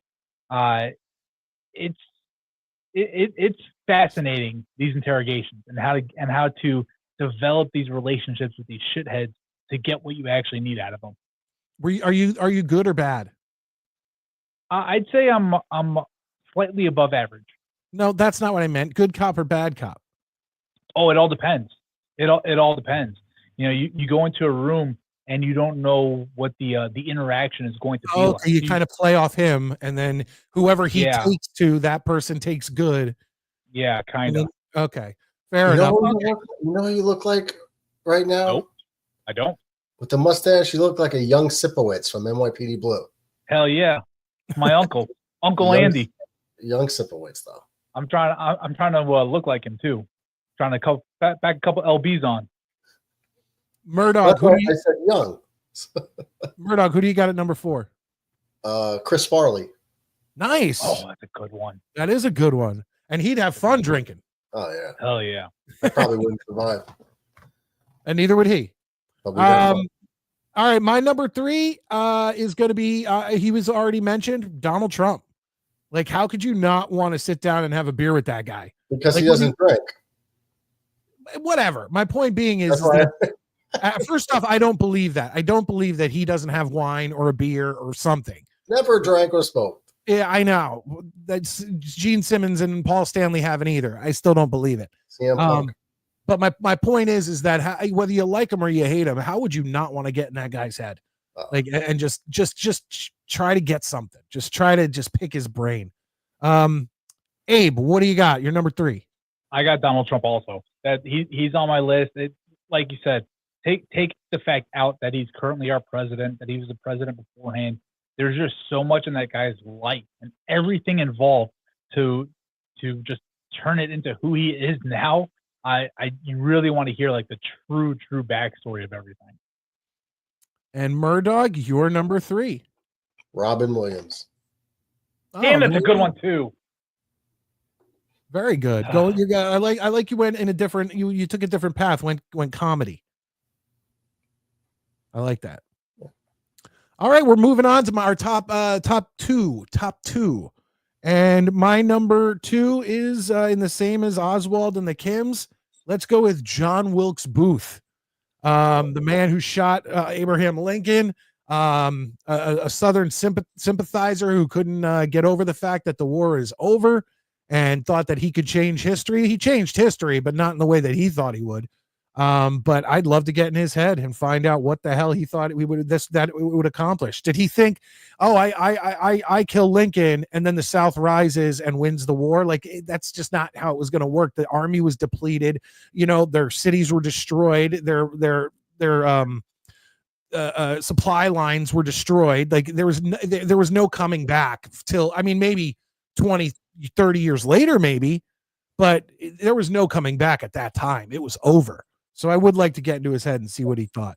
Honest Dave, what do you got at number 2? Before I give my answer, to be fair, there's people now that still think that if they go and protest against Trump, that it's all going to go in their direction as well. So that mindset of if I just go and take care of this, it will change. That mentality is still out there. No, I agree with that, but he wanted. Okay, so I don't know. You're right. Once again, let's say that someone, God forbid, is successful, and I don't condone.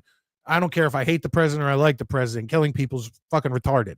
But all you do is get JD Vance, right? And then we have the House and the Senate. So then you take JD Vance, so you get rid of him, and it just goes to another Republican. Like, the line of Republicans is so long. Like, I don't think they know how this works. No, not at all.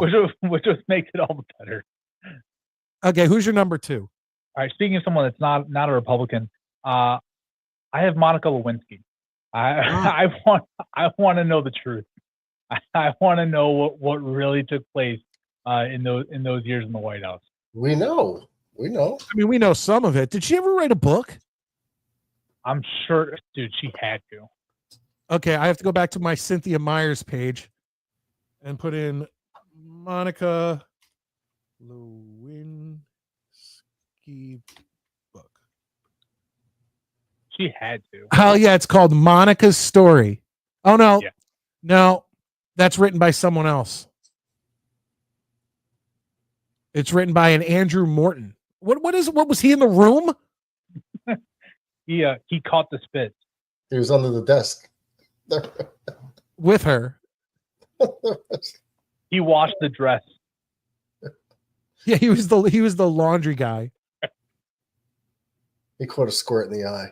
Got pink eye. Now it seems that, so I'm seeing pictures of Monica signing this book, Monica's Story. That was one juicy oyster. Best-selling author of... So maybe he was like a ghostwriter for her. They had that FX series, like that documentary series that came out a couple years ago. That was pretty good. It's just so disappointing. It really is. Bill Clinton was the president of the United States. Like, you're telling me Monica Lewinsky? Like, that's what you're gonna do? Well, have you seen his wife? No, well, that's different. That's like for political reasons. Like, clearly they are together for political power. Right. Yeah, right. And so that's fine. Look at every first lady aside from Jackie O and Melania. Like, let's be honest here. It's not like it was a bunch of lookers. But like JFK was with Marilyn Monroe. Don't sleep on Nancy Reagan. Dude, took the words out of my mouth. I don't know. If I had to pick, so obviously Jackie O and Melania are 1 and 2. If I had to go to a third, I feel like I'd go with Laura Bush. Honestly, I don't even know how many first ladies I can name. Not Barbara, by the way. Not Barbara. You said Laura. Laura Bush, yes. I want to make it clear because Barbara was as good looking as Mary Todd Lincoln. If you said Michelle Obama, would you then be gay? Yeah. Well, that's why I didn't say him. Big Mike, what up? Okay, did we get to your number 2, Murdog? No, I didn't. Wait, did we even get to Abe's? Yeah, Monica Lewinsky. Oh yes, okay. Yeah. We had a whole You did conversation. a whole fucking segment on Yes. the book and That's fine. Murdoch, who do you got? a fucking squirting oyster. My number 2 is Adam and or Eve. Oh, Would they know English? Would they be able to hold the conversation with you, or I would want to see, well, first of all, I just want to see if they exist. If I could have a beer with them, then they existed. I guess but, that's true. But But yeah, what do you think? What do you think they're going to be down at Chili's, getting the Presidente margarita, and you're going to walk in? By the way, they are screwed when they go up there and there's a sign on the door that says no shirt, no shoes, no service. Yeah, they ain't getting in. They're gonna have to end up throwing on some like shirt out of the bin, at the local shelter. Adam's wearing the Super Bowl championship shirts that the losing team had already made up that gets sent off to Nigeria. Yeah, somehow he brought it over here. Obviously, before like the 90s, Eve definitely would have had a 70s porn bush. So she would have been covered. It'd be hard to cover. There'd be a lot. And they had the leaves, right? They had the little fig leaves. Yeah, but that you're not allowed to walk into Chili's bar with that. In Florida, you can. No, you cannot. Maybe meet them at a swim up bar. There you go. Find a nice swim up bar. Or the nude beach. Invite Adam and Eve. Right. It'll be a great time. Okay, we are to our number ones, folks, and then I'm going to go through some of these comments, just see who you guys threw in. Our number ones, I'm going to go first, obviously, and I got to go with another president, our first president, the general of the colonial army, George Washington. Even though he'd probably be spitting on me with the wooden teeth, I don't feel like he'd have a lot of control over his mouth. His breath would probably be rank. I'd give him some, garlic Parmesan wings and to get it even worse. But then I'd throw him a Yingling, and he'd probably be thrilled. So I got to get in his head. So George Washington, there it is. Honest Abe, who you got? For me, is the first name I wrote down. It's Jackie Robinson.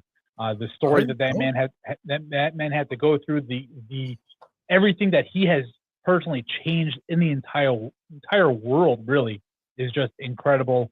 Not only do I want to go for a beer with that man, I want to buy that man a beer. There you go. And Murdoch, what do you got for your number one? Oh, let's say God or Jesus. God or Jesus? Why not? I wrote Jesus, but I was like, were you about to say whoever's available? Yeah, whichever one's available. Next man up. Yeah. If you're available. But I mean, come to the swim up bar. Adam and Eve will be there. You could come in your loincloth. Family reunion. You guys know each other, right? Yeah.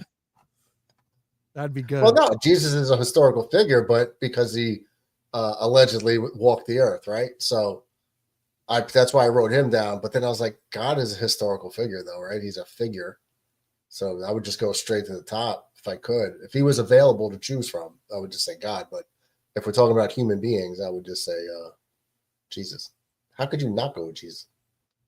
Elvis Presley's a great one. Andre the Giant again in here. I'm sorry, I'm just whipping through these guys because I fell far behind and I want to start getting to your calls.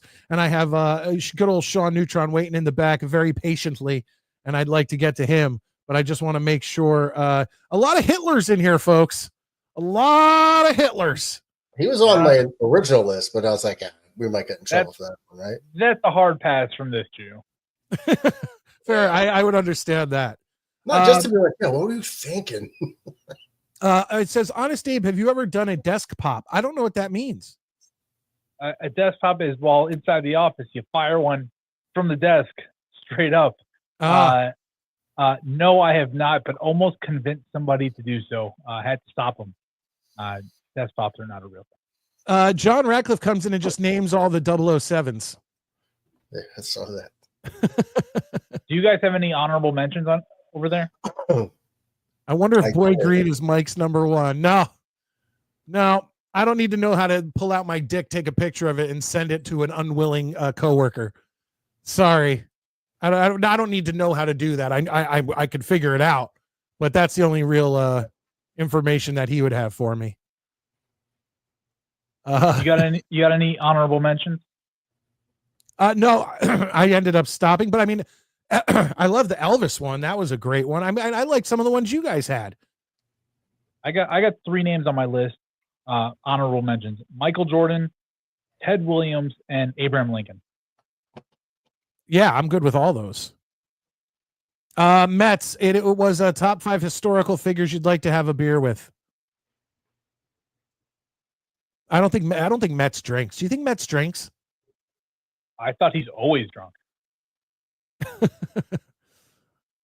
I don't think so. He's on something. Monica has never lost an apple bobbing contest. Abe likes Eleanor Roosevelt. Hell yeah. Oh, here we go. Here's a list. Sean comes in, says George Carlin, Richard Pryor, Robin Williams, Chris Farley, and Don Rickles.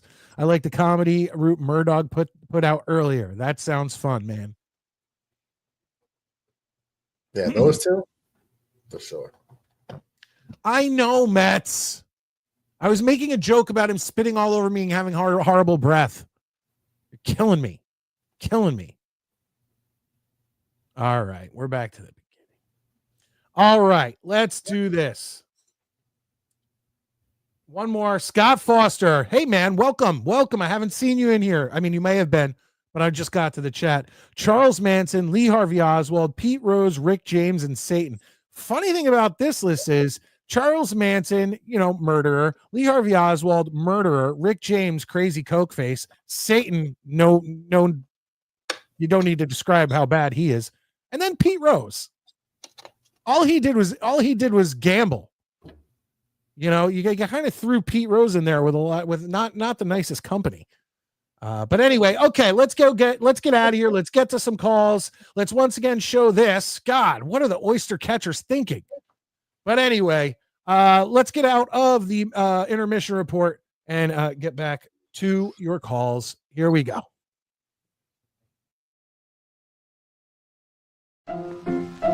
Let's all go to the lobby. Let's all go to the lobby.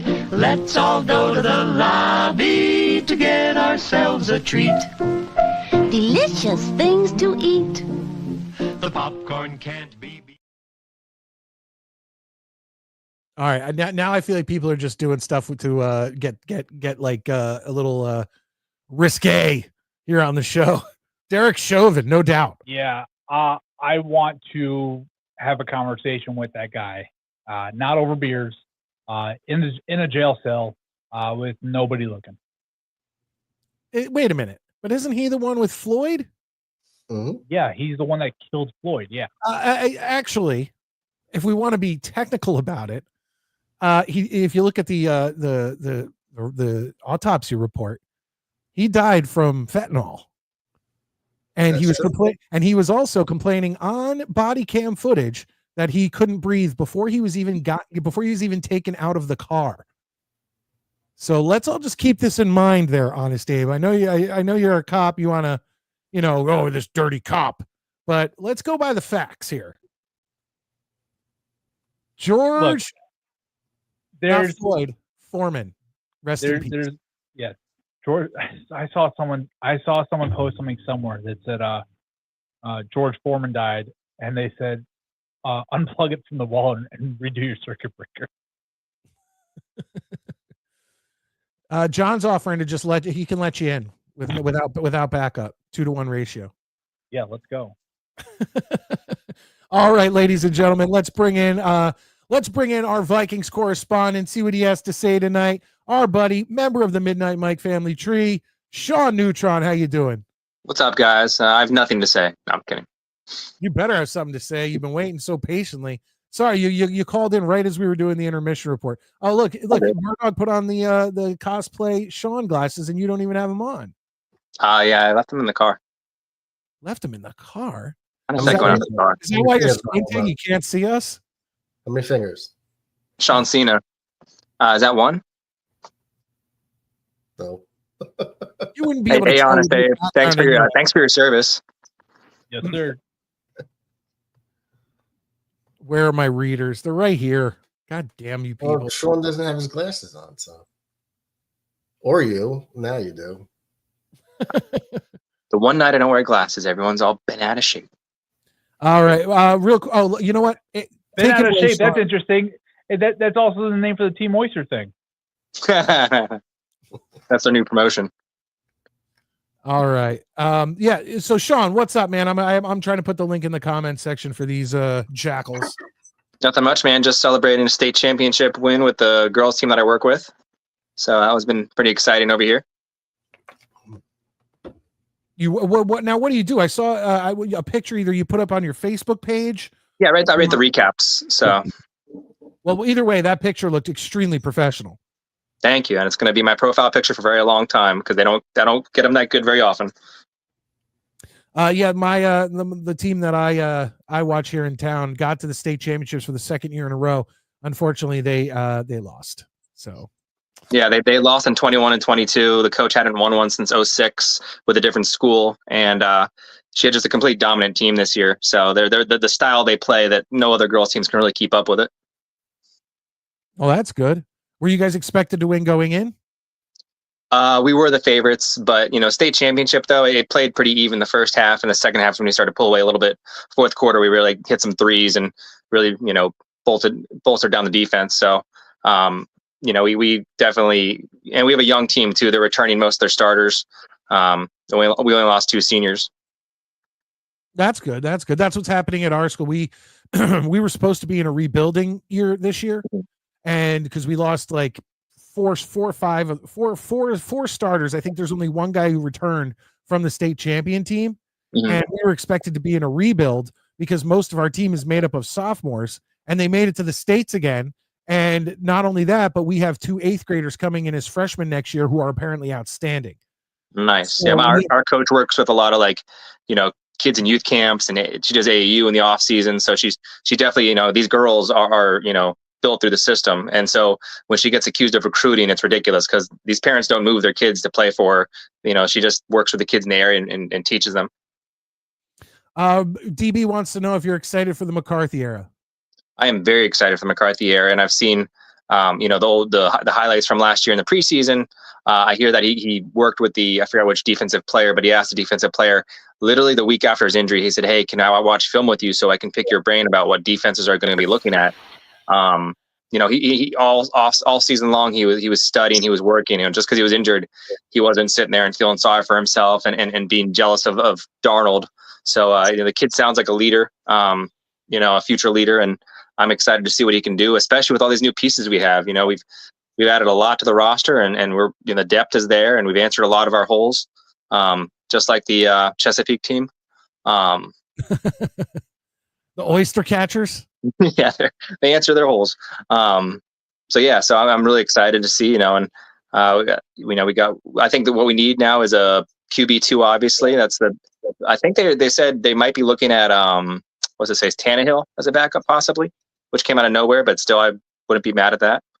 There was a guy last year with the Jets that were 2 years ago when Rodgers went down and we were left with Zach Wilson and Tim Boyle. Yeah.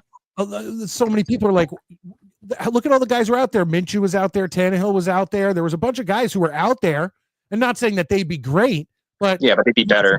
Yeah, they're going to be better than Strevler and Simeon and Boyle. And I think the edge we have too is we have a Kevin O'Connell, and what he can do with quarterbacks. He can really elevate really any quarterback. So you give him a half decent one, and you especially as a backup, that makes it very interesting. Abe, what do you think of JJ? You think that he's going to do well this year for the Vikings? So as a Michigan fan, I watched a lot of JJ McCarthy throughout college. I think he's a leader. I think he's very, very smart. Yep. I do worry about his football IQ, though. I do worry about him adjusting in reads, being able to go from 1 to 2 to 3. I do worry about. Now, granted, you do have the absolute number one receiver, so when in doubt, throw it up to that guy, and good things are going to happen. But how long can that happen over the course of the season? So I do think there is going to be a pretty significant adjustment period for that, and I worry about the running game that he relied on so heavily at Michigan to give him those good numbers. Is that running game going to be there to help him out with that? Well, to answer that question, the first thing we did is we bolstered our offensive line.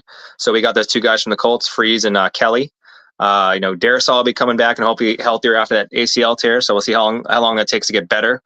We also forgot what else. We might have added another offensive line person, but then we got Jordan Mason from the 49ers as our RB2 behind Aaron Jones. So our running game, we're ready to go. We'll see. Yeah. I wouldn't be surprised to see them draft a running back in either in the first or first 3 rounds. Because you want to look to your future as well.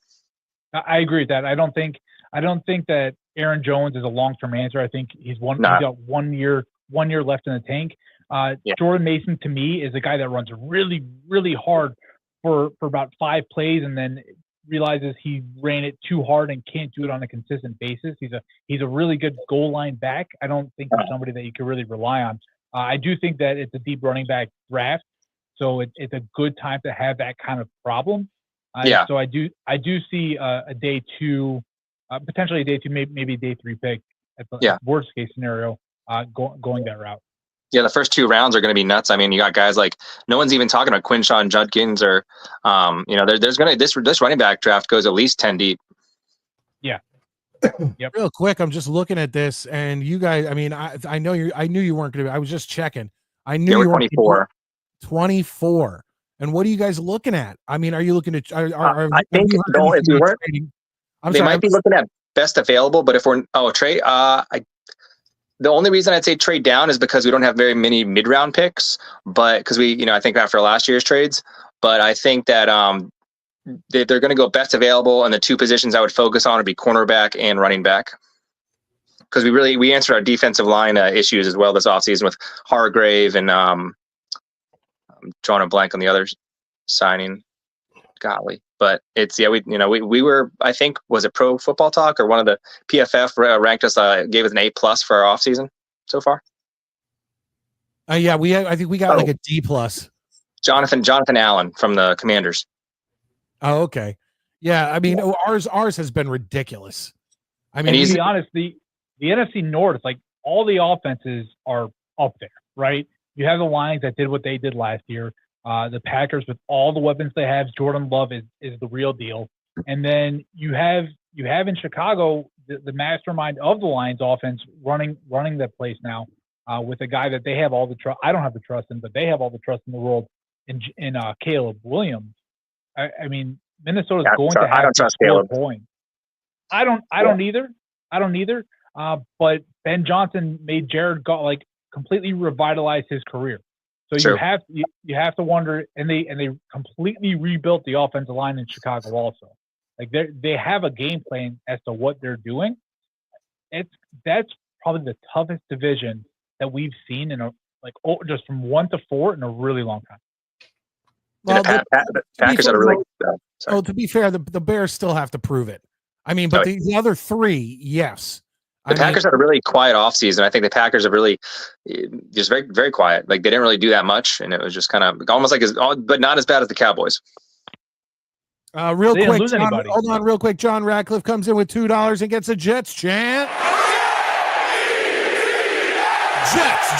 Jets. April 18th, Sea Dogs versus Yard Goats. Be there.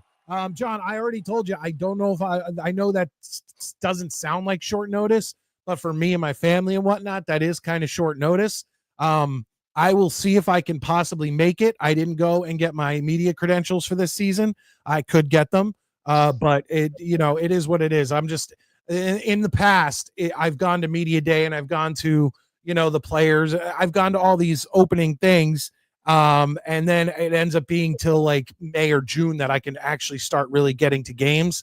So I will see what I can do. But, John, I appreciate that. We will definitely be hooking up sometime at a Yard Goats game, 100%. John says McCarthy is a cheating-ass scrub. Where do you even get that from?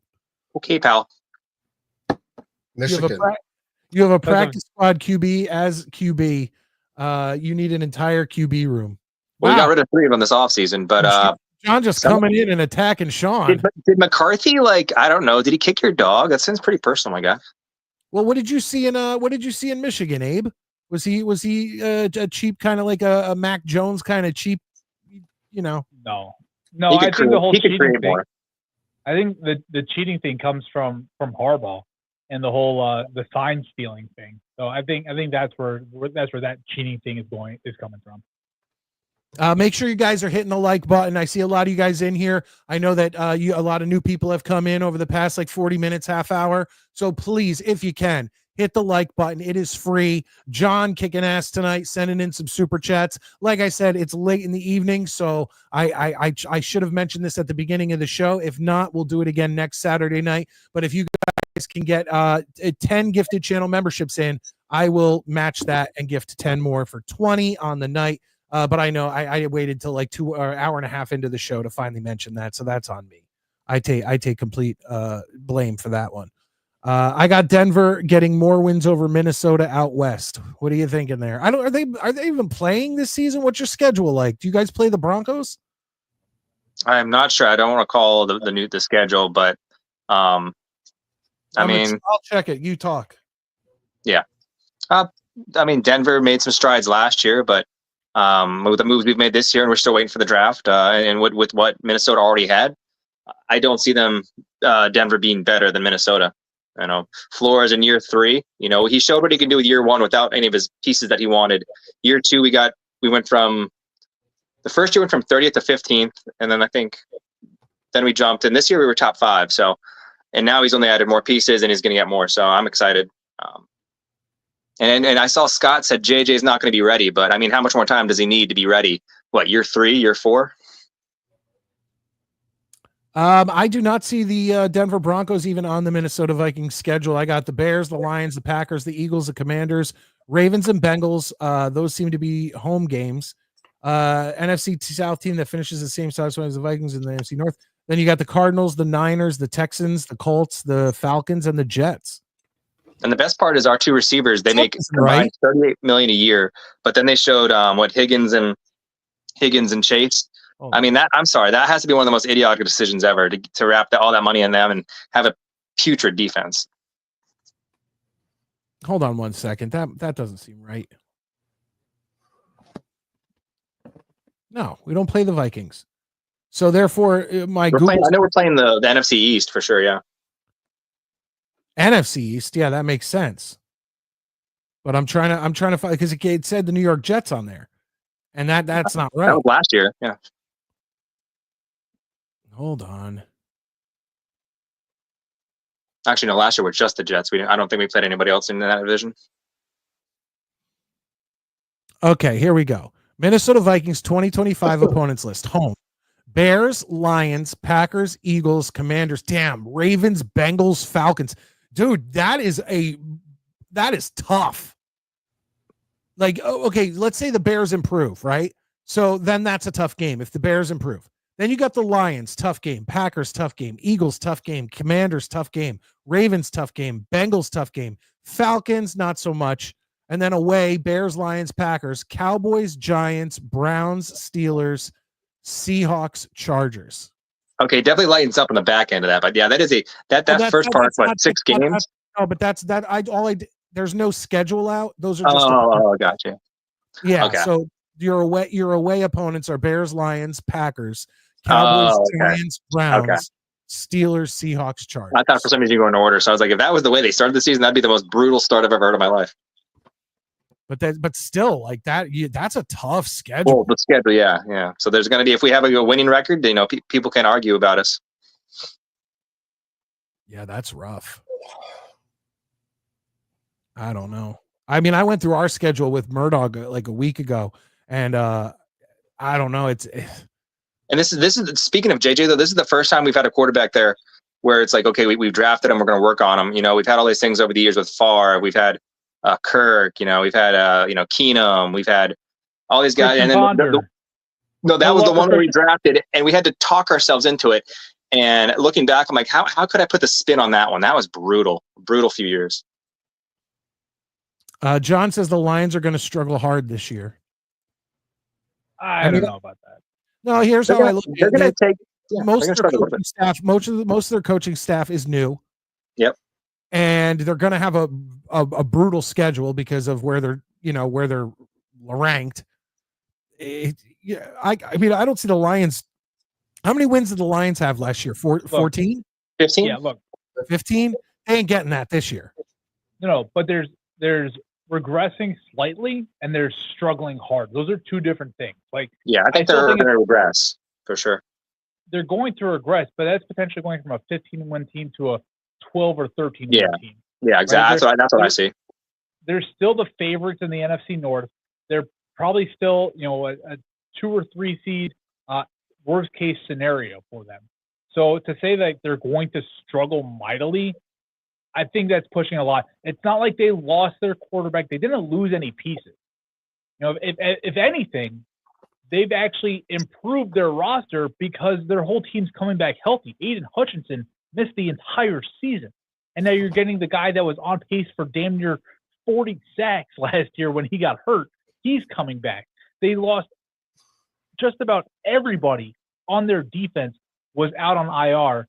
And let's not forget, we as Jet fans, we just lost DJ Reed to them, who we loved because that guy has everything it takes to be a number one corner. Yeah, I He's agree there with that. now also. So if anything, I can't. How can you say that the Lions are going to regress? Yeah, they lost their coaching staff. Okay, coaching matters, no question about that. But at the end of the day, it's still the players on the field that need to make the plays, and they haven't lost anybody. Infrared says Denver's going to sweep the Raiders. That's big whoop. What is that? That's about as guaranteed as me shooting over par. Yeah, that's ridiculous. Denver has a better quarterback than Minnesota. That remains to be seen. Yeah, there's two. I'll say the jury's out on that one. I mean, you can't say either way. And we got a Jets chant. Jets. John Ratcliffe. He's doing this all alone tonight, folks. I'm willing to match channel memberships and all of that stuff. I 3 super chats tonight, all from John. Thank you, John. I appreciate that. Even if a free thing anyone could do, hit the thumbs up, please. John Ratcliffe, $2 comes in, says, whoever drafts Gentry is going to regret it. Murdoch, what do you think? Why would they regret it? And it's Gianti. Yeah. Well, I didn't write it. He wrote it. And so, so maybe he'll clarify later on. So imagine him going to a team with an offensive line. Well, where's he going to go? I don't think he falls past the Cowboys, or they at 12. I think, most people were saying no, he's not going to go past like 9 or 10. John, I completely. Go ahead, Murdoch. He's going 6 to the Raiders. Think so? 6 to the Raiders? Is that not more a Raiders pick? Yeah, it sounds like they do it for wide receivers, though, right? So whoever has the fastest 40 at the combine is the first round pick. Bust. He's supposed to be special. I mean, his grades are through the roof, his stats are through the roof. I don't know. He better be Barry Sanders if you're going to pick him at 6. Yeah, for the Raiders. He better be that guy. I don't know. I do think he's going to be in the top 12. I guess people will just say level of play and in terms of the conference, but no, I still think he's going to be. Yeah, you said top 12 guaranteed, and I still think he falls past the Cowboys no matter what. They don't even have doubt. I would like to look at the history. Maybe I'll do a little research over the last 5, 6 years, 7 years of running backs that were drafted in the top 15 and how they've panned out. Right. So off the top of my head, I can think of guys like Christian McCaffrey. That worked out pretty well. Jahmyr Gibbs so far, that's been working out. Bijan Robinson, that's worked out. Saquon, number 2. Saquon, that's worked out. Leonard Fournette is the only one that he was supposed to be the guy of all guys. That hasn't worked out. But he was still pretty good early on in his career. So it does seem like a position where, yes, you can get guys later in the draft, undrafted, no question about it. However, the guys that have been taken, Zeke was taken early. The guys that have been taken early on in the draft at that position, similar to the center position, have panned out for the most part. Well, just think. It doesn't matter who your running back is if you don't have an offensive line. You could have the best running back in history. If your line sucks, he's going to suffer. He ain't going to be what he's supposed to be. And they just lost Zach Martin in retirement a couple weeks ago.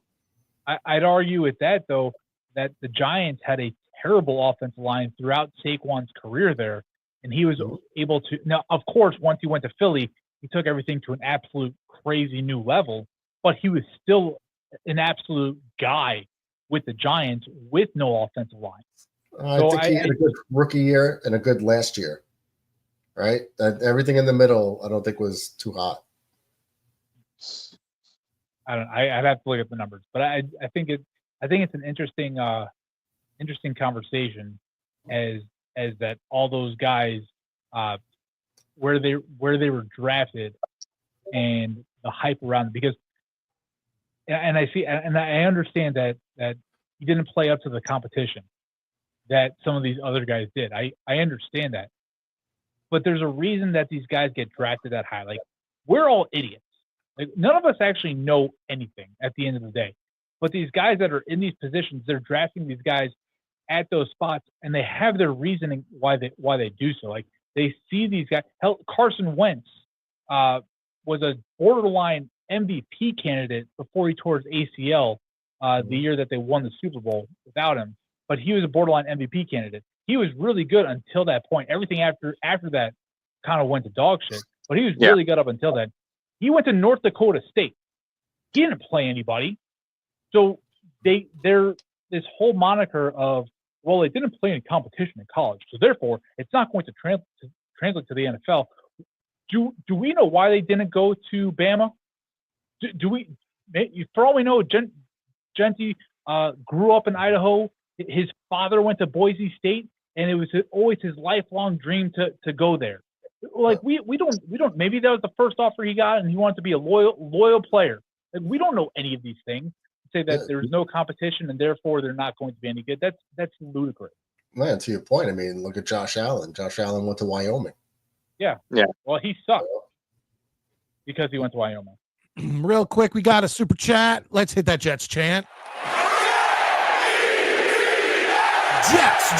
Jets.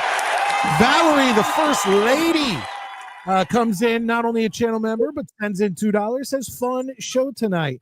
We always try to have fun on Saturday nights, Valerie. You know that. Thank you so much. I'm glad you appreciate it. Real quick, guys, I got to start letting people go because I do have Mets in the backstage and the show is going to end soon. But before we do, what I want to do is bring that up again because me and Murdoch were talking about it. And I'm a little bit more pessimistic. And John had mentioned something earlier about how brutal our schedule is. Abe, I want you to look at this. Sean, you could look at this too. But with the team that the Jets have this season, when I look at this schedule, I say we may split. Well, we could split with the Patriots. I think we're losing both games to Buffalo. I think we're losing both games to Miami. Yeah, sorry, I'm just gonna say it. Steelers, I think we lose. Browns, I think we win. Broncos, we lose. Cowboys, that's like a loose toss-up. Falcons, same thing. Panthers, we beat. So that's 2 wins. Then you got the Ravens, we lose. The Bengals, we lose. The Jaguars, we could win. The Bucks, I think we lose. And the Saints, we could win. But I see 3 guaranteed wins on this schedule. And it just doesn't look good, in my opinion, especially with the team that we're bringing in. Abe, what are your thoughts? I see potential for 5 to 6 wins. I'm not asking. Hold on. I'm not asking potential. I'm asking how many definite wins do you see on that page right there? Definite wins. I see 0. I see 0 definite wins. Wow. So you're even more pessimistic than me. Yeah, I see, because I can absolutely foresee. I can see Jacksonville coming, us going to Jacksonville and losing a game. For sure, absolutely. Because you know what every Jaguars fan is doing right now? They're looking at their schedule. They say, "Oh, we got the Jets. Yep, that's a dub." Yep. So I see the potential for 5 to 6 wins. I see the potential, potentially splitting with Miami. I see potentially beating Cleveland at home. I see potentially beating Carolina. I see potentially beating Jacksonville, beating New Orleans. Like, yeah, potentially, sure. But I also absolutely see a path where we lose all those games. Yes. And that's where I come from, because I look at it and I say, okay, I see a guaranteed win against the Patriots, at least one of them. I see a guaranteed win against the Browns, the Panthers, and that's about it. When you say what games could we potentially win, maybe against Miami, maybe against Dallas, maybe against Atlanta, maybe against New Orleans, maybe against Jacksonville. But that's it. That's where it ends, in my opinion. Atlanta was a borderline playoff team last year. No, I'm aware. But but we have them at home, and I'm just saying those are the potential wins. I see us losing to Buffalo twice, losing to Miami twice, maybe once. We're losing to the Steelers. We're losing to the Broncos. We're losing to I think we're going to lose to the Cowboys. I really do. We just haven't had that kind of luck. And that's another thing that I mentioned to Murdog is a lot of these games. It's like you need the ball to bounce your way, as people say. You need the ball to bounce your way. And how many times do the New York Jets have the ball bounce their way? Never. It doesn't. So look, we had 5 wins last year. If we come out with 6 or 7 this year, I will be thrilled. There's potential for 8 on that board. And I think John wrote 4-13 is a possibility. 8 and 9 is a possibility. I have it 6 and 11. Well, that's right in the middle. I'll take that. I take you splitting with the Patriots, losing both to Buffalo, both to Miami, get a really bad loss against Dallas. And you'll have a game you feel like you should win, and they're gonna, it's gonna be one of those. Ravens, Bengals have them losing. Jacksonville winning. Atlanta's a toss-up, but I'll say they'll win it. That's what 6 and 11. But expectations are everything, right? Like you go into this year and thinking like, yeah, we're a 6-win team at best, and you're a 5-6-win team. You're like, yeah, okay, sure. Like that's what we signed up for. Don't forget that Atlanta had they got 4 games against the Saints and the Panthers. So their record almost making the playoffs was a bit inflated. That's 4 games. That's true, too. They play in a weak division. Same with Tampa Bay. And at the end of the day, as a Vikings fan from last year, expectations had us 4th, and look where we finished. So I definitely had you guys 4th, especially once JJ went down. I had you 4th. Yeah. So I was completely wrong. So I'm all for beating the odds. Yeah, look, I'm shocked, and I'm happy. I'm happy you had a great.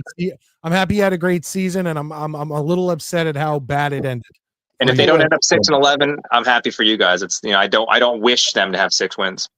I had them a 3rd because they're still, even without JJ when he got hurt, still better than the Bears.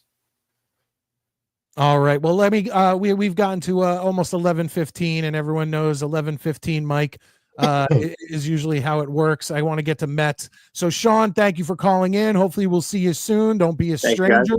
And we'll continue to talk some football. All right, see you guys. Have a good one.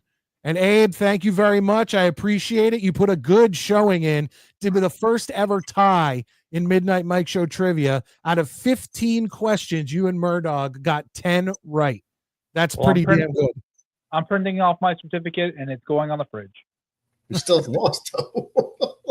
Whatever. It's a second place. I know it's the I beat Maddie award. There you go. We'll give you a participation trophy. Don't worry about it. Well, he did. He's right. He didn't do as bad as Maddie. So yeah, that's life accomplishment. We doubled up Maddie. All right, fellas. I'll see you. Have a good one, Abe. All right, real quick. Foul Coo comes in. The Dallas game could be wild. It's a backdoor revenge game for Fields. We'll see. Like I said, with Dallas, it could go either way. There's a bunch of games on this schedule where if for some reason the football gods decide that we're going to let the ball bounce to the Jets could have 8 wins. I'm not saying they couldn't. I'm just saying the history of being a Jets fan, I kind of prepare myself for the absolute worst. So that's how it is. Real quick, here we go. Let's bring him in. Ladies and gentlemen, we need to bring in Mets 2128.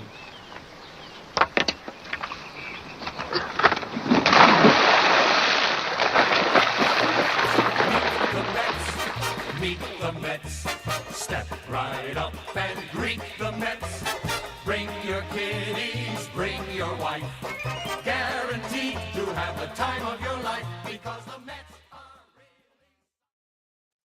Jameis Winston. Hell yeah, Mets. Better than getting an egomaniac like Aaron Rodgers, but he's You loved Aaron Rodgers. Come on. Well, Mom just got home, and look what you got me. What are those sub sandwiches? No, it's beef jerky Oh, That's nice. beef jerky? from Buc-ee's. Oh, wow. That's beef When jerky. I went down south this past summer, I was like, we got to go to a Buc-ee's, and we never ended up going. And on our way home, I'm like, oh, we'll hit a Buc-ee's, don't worry. And then we never passed one until for the rest of the trip. So this coming summer, I'm going to make my first visit to Buc-ee's. And Mets, you recommend the beef jerky? Yeah. I love beef jerky. All right. I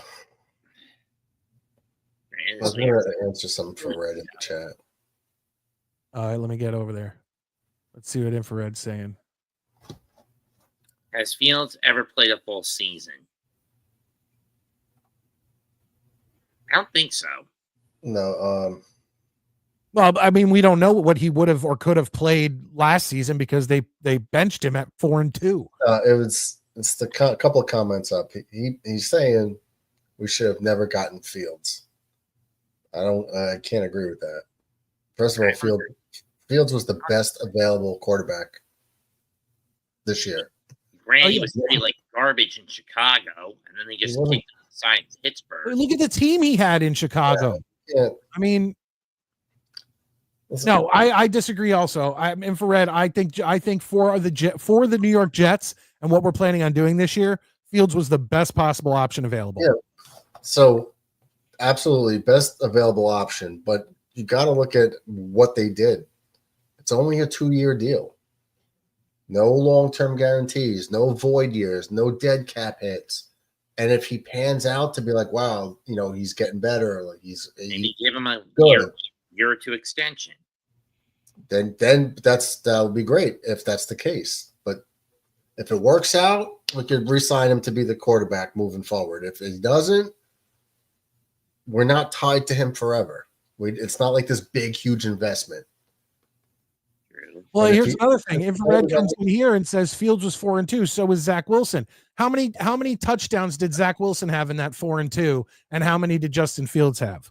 I guarantee you there's a big difference. I guarantee Zach Wilson probably was at like 3, maybe 2. Yeah. And meanwhile, Justin Fields had 10 touchdowns to 1 interception. So he protects the ball. I'm excited. Once again, I'm not sitting here with unrealistic expectations, but it's definitely the best option for the Jets this season. I mean, what else? My question to Infrared would be, what else would you have done? Who else would you have signed? Because I don't want any of the QBs in the draft. That's number one. And then when we looked at all the available free agents at the time, it was not an impressive list. And if you were going to get a guy like Sam Darnold, or you were going to get a guy who had a great season last year, you were going to be paying through the fucking roof for them. So it's like Justin Fields, he ticked every box that we needed for the next year or two. Well, Red, no, I see your chat. No, it's not an all-in season for us, but we're gonna get a preview. We're gonna get to see if Fields can be a quarterback to invest in long term, or we're looking at the quarterback heavy draft next year. Because then even if we draft a quarterback early, if we suck, you'll have Fields starting anyway and let the guy sit for the year and then have him moving forward 2 years from now. I'm just saying, for where we are right now, this is the best case scenario. Yeah. Noah Vatara comes in and says, I was hoping someone would have gave Daniel Jones another shot, but I like Fields. Someone did. He's going to be in Indianapolis. Who knows if he'll play, but he's on a team. If he does, he'll be sent to the glue factory pretty damn quick. Stop wasting $30 million on a coach on his first year. We fucking suck. Take the loss. And you can. I think not $30 million a year. It's but $20 million a year. Well, it's 15. If he's got 30 guaranteed, right? Yeah, guaranteed. Okay, but if he's the quarterback for 2 years, it's $20 million a year. Yeah, I don't know. And once again, I feel like what Infrared wrote actually defends what we're saying. We have a brand new head coach who's trying to build a team. You know, once again, he's basically throwing shit at the wall, see what sticks, because he understands that this season is not going to be a playoff Super Bowl season. So why not bring these guys in on a couple year deals and see what we have? And then next year's draft is going to be a lot better across the board. And then we can start figuring out a way to trade up to get the guys that we want. You know, I'm sorry, Justin Fields was the best option for this season. Yeah, and he's saying that, Tyrod Taylor can get us 7 wins. Says who? Tyrod Taylor is a backup for a reason. No one else wanted Tyrod Taylor to be their starter. We got him to be our backup. He took the contract knowing he was a backup. He's not a starting quarterback anymore. And you can't rely on him with the injuries. Radcliffe is right about that. He does have a history of injuries. But he's just not good enough to be a bona fide count-on-him starter. Yep. I'd rather go with Fields, give him the shot. He has a lot more upside, a lot more youth, no injury history. He's in sync. He played with Ruckert. He played with Garrett Wilson. He played with the new center, Josh Myers. There's a lot going on there that's good. Like if we're trying to make something to eat out of a shit sandwich, like this is the most palatable. Sean says our D was great for a few years with Zach. That's facts. That was the problem with Rodgers. He puts points up, but our defense was a huge downgrade. When he actually played, we gave away key pieces.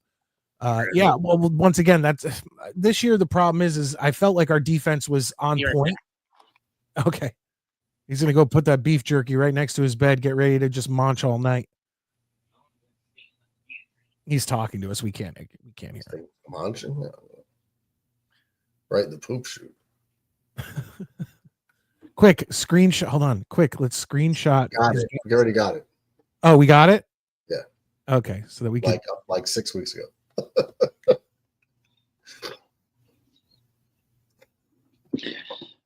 So Mets, what about those Giants, man? Jameis Winston doesn't instill a lot of confidence there, does he? Especially not with the schedule we got to deal with. I mean, Jets will be lucky if they match last year's win total by getting 5 this year, if you ask me. I don't disagree with that. I think that's like I said, if we get 6 or 7 wins this year, I will be thrilled. Bottom line. We're not expecting more than 5. I'm not going to be surprised if we're in between 4 and 8. I'm not going to be surprised. I think that's our floor and our ceiling. God, I do not want to do another. If we're worse, I'm going to just. I don't think I can handle that. I just want. No, but it's more palatable, Mike, because we had high expectations coming into this past season. We don't have any expectations whatsoever next year, so we could take it a lot more easily, I guess. If it's a repeat. John says AIDS Wilson is the sole reason this team is still stuck in a 15-year playoff drought. Had the Jets just drafted Fields back then, they would have made the playoffs at least once. That's a possibility. I mean, as far as I'm concerned, at least you guys don't have a GM and a coach who are going to be heavily under the gun. Well, we did last year. Now it's your turn. John says the Jets are 2 years off the Bills' drought and 3 behind Cleveland's drought. Did the Jets hit 20 years with no playoffs? Well, we're not making it this year, so that's that. I would find it even hard to believe that we'd make it in 2026. So we're looking at least, I feel like, 2 more years added to that. So we'd be tying the Bills. We might be able to not hit that Cleveland drought. We're going to be better than you guys think. I hope. We are. We're going to be better, but it's good not to get our hopes up. But when I evaluate it, I think we are going to be better than everyone's predicting. Because we have a different offense now. We're going to be run heavy, ball control, grind down the defensive line. Fields is going to pick up those first downs we couldn't last year with his legs. It's not going to be a predictable offense. It's just going to be a different look all around. I mean, I think it's going to be. I said this. I think at the least it makes it is going to make the games a little bit more exciting because it is going to be different for the New York Jets having a legitimate scrambling quarterback. Because like Zach every now and then could take off, but he wasn't a scrambling. He wasn't known for that the way Lamar and Josh Allen and Mahomes and like those guys are. Whereas that's part of Fields' game. So it is going to be fun to kind of have that weapon with Justin Fields. I mean, how good is the weapon going to be? Who knows? But at least we have that in our back pocket. And I think that is going to make this season a lot more fun. And I think we'll have at least a few more close games, because whether it was with Rodgers or with Wilson, there was a few games where it looks like the Jets just didn't show up and got blown out and looked like assholes. So I think that gets avoided this year. I think we have, when we lose, I think they're going to be a lot closer games, or at least I'm hoping. Question, guys. Thoughts on the recent George Foreman passing? Well, it sucks because that guy, I mean, everyone knows that his big claim to fame is the grill, right?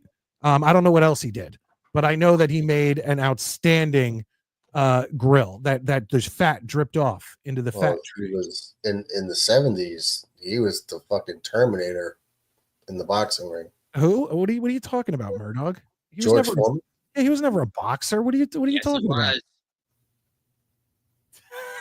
He was the barbecue guy, the grill dude. He's the grill guy. He's the guy who did the grill, Mets. He was one of the most dangerous slugger style boxers back in those days. Yeah, I think you're thinking of someone else, Mets. Mets is giving me Kramer vibes today. Mets, Mets, listen, yeah, it's the hair, right? Did you just have a meltdown? No. I mean, if you want to count what I said on the Still Knicks podcast this afternoon, where I basically ripped the team for losing back-to-back games to cannon fodder because Thibodeau is such a stubborn jackass not playing the kids, then yeah, you can count that as a meltdown. You were having a meltdown about who? The Knicks losing back-to-back games to cannon fodder in San Antonio and Charlotte over the week. Yeah, the Mets or the Knicks are going to have a tough time in the playoffs. Jalen Brunson's out for another week, so I mean, I agree. They shouldn't have lost anyway. I agree. St. John's also lost today to Arkansas. Yeah. I will counter this infrared with he had 468 receiving yards last year, and he's gonna have 100 receiving yards this year. Yeah, but also look at how many rushing yards he had this year or this past season. It wasn't good. He had a lot of yardage receiving. This year, his rushing numbers are going to go up. So I think it's going to even itself out.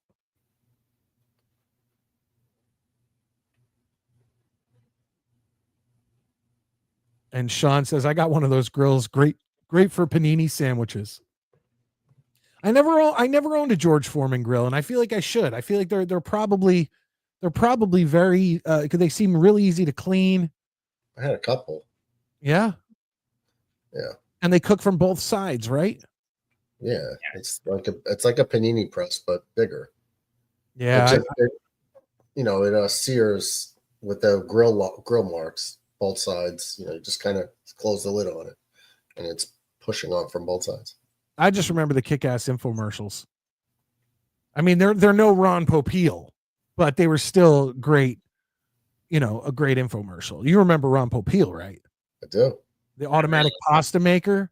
I do. The GLH hair formula, the pocket fisherman. I don't know. I have no idea. I'll look that up, and then we got to get going. Hold on. I'll give you a little Foreman trivia with the trivia grill. I'll ask you the question, Mike, since you're always asking us the questions. All right, give me 1 second. Ron Popeil. Oh, and the rotisserie? Just set it and forget it? Yeah. He was awesome. Oh, yeah. He died in 2021. Oh, okay. I'm going to go. You know what? After this, I'm going to go to fall asleep. I'm going to watch some old Ron Popeil infomercials. Wow. I find the weirdest advertising info commercial I ever found was for that weird fish deboning tool. Remember the Wonder Boner? The Wonder Boner? That's what I call my guy. Basically, it was a fish deboning tool. Oh, that's a clever name. I like that. There's some videos of the commercial on YouTube for it. See, this is what I'm talking about. Sean says, "Rest in peace, George Foreman." If you type in Foreman in Google, the grill comes up before his name. Dude, that dude ended up making at one point during the height, I was reading, during the height of the George Foreman grill, he was making over $4 million a month off of that grill. And then he eventually sold the rights to it where they could keep his name on it for like $140 million. Like that, he made out like a bandit with that grill. Now, here's the trivia question. Somebody else was offered the Foreman grill. Somebody else was offered to be the spokesperson for the grill. They turned it down. So then they offered George Foreman. And he said yes. Who was that person who turned it down? Without Googling it. Don't Google it. I see you typing, fucker. That's exactly what I was doing. I have no idea. I have no idea. The chat knows. You've met him on this channel a few times. Oh, was it Mets? No. Oh, Matt, if that was you and you turned down the Foreman grill. Is anybody in the chat? Well, they're gonna cheat. They're gonna Google it. Bunch of fucking cheaters. You're cheating too, fucker. No. I stopped. I said I don't know. I have no idea.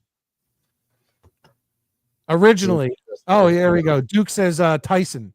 No.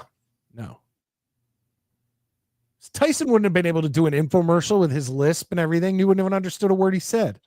That's my grill, motherfucker.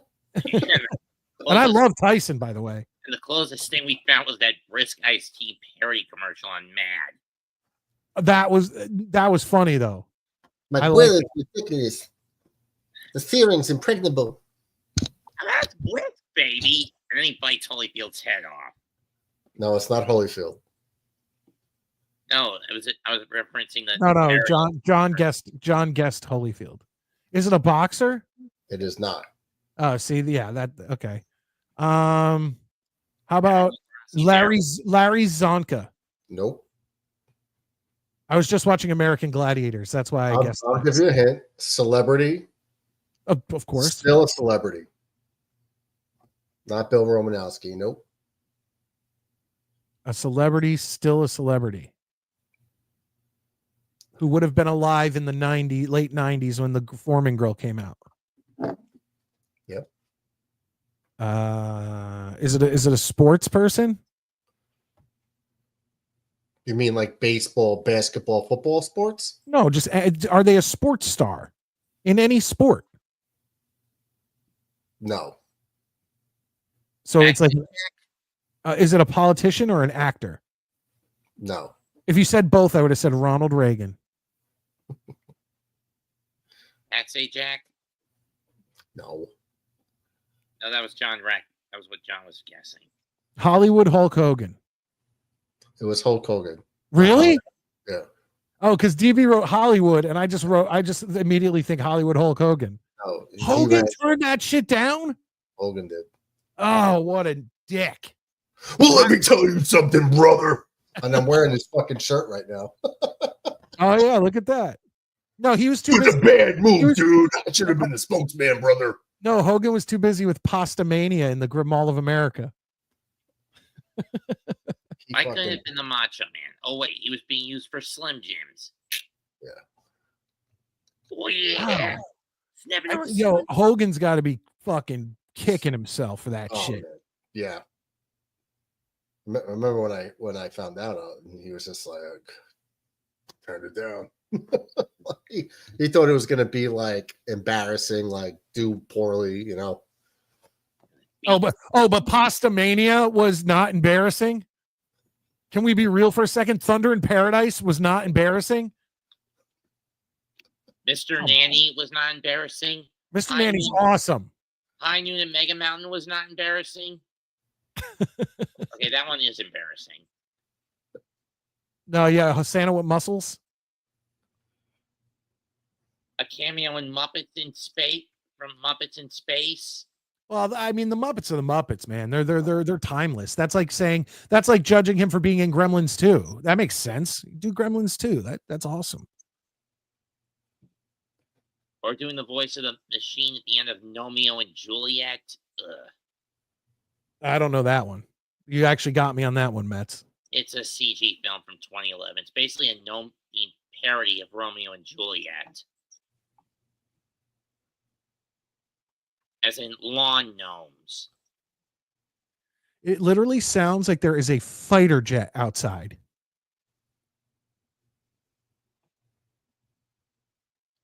That is crazy. That is listening, like if there's a Or hell, they would have possibility of one being out there. They would have even asked Hulk to be in those dumbass Sharknado movies. which he should have done.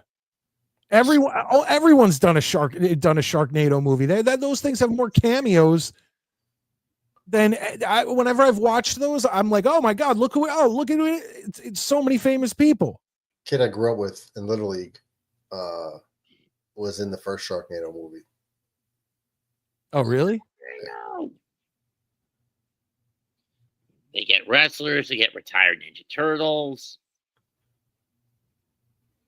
What do you mean retired Ninja Turtles? Well, one of the Sharknado movies had Robbie Wrist in it. And he was one of the turtles? Michelangelo in the original live action. Was he the voice or in the suit? The voice. Oh, okay. Yeah, my boy Corey Feldman was Donatello. Was he? Yes. Bobby Midnite was in Sharknado. Who did he play?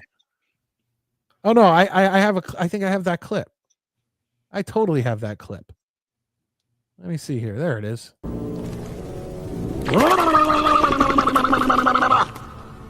Be gone with him.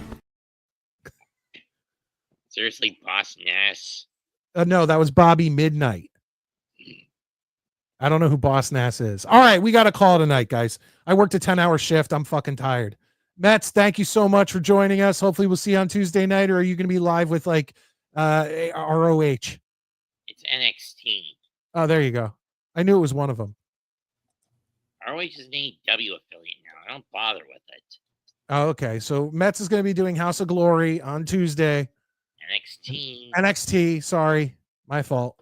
And so he will be live with GCW Tuesday night with Mets. I'm sorry, you said TNA. I'm sorry. NXT. All right, Mets. Have a good night. Murdog, what are you doing next? When are you coming back on the Jet stream?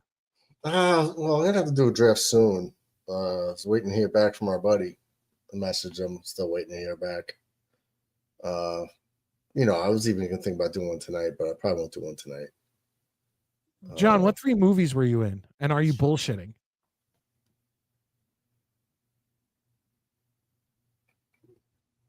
Regular movies or like a porn? What does this even mean? Let's hit the Jets chant because you deserve it.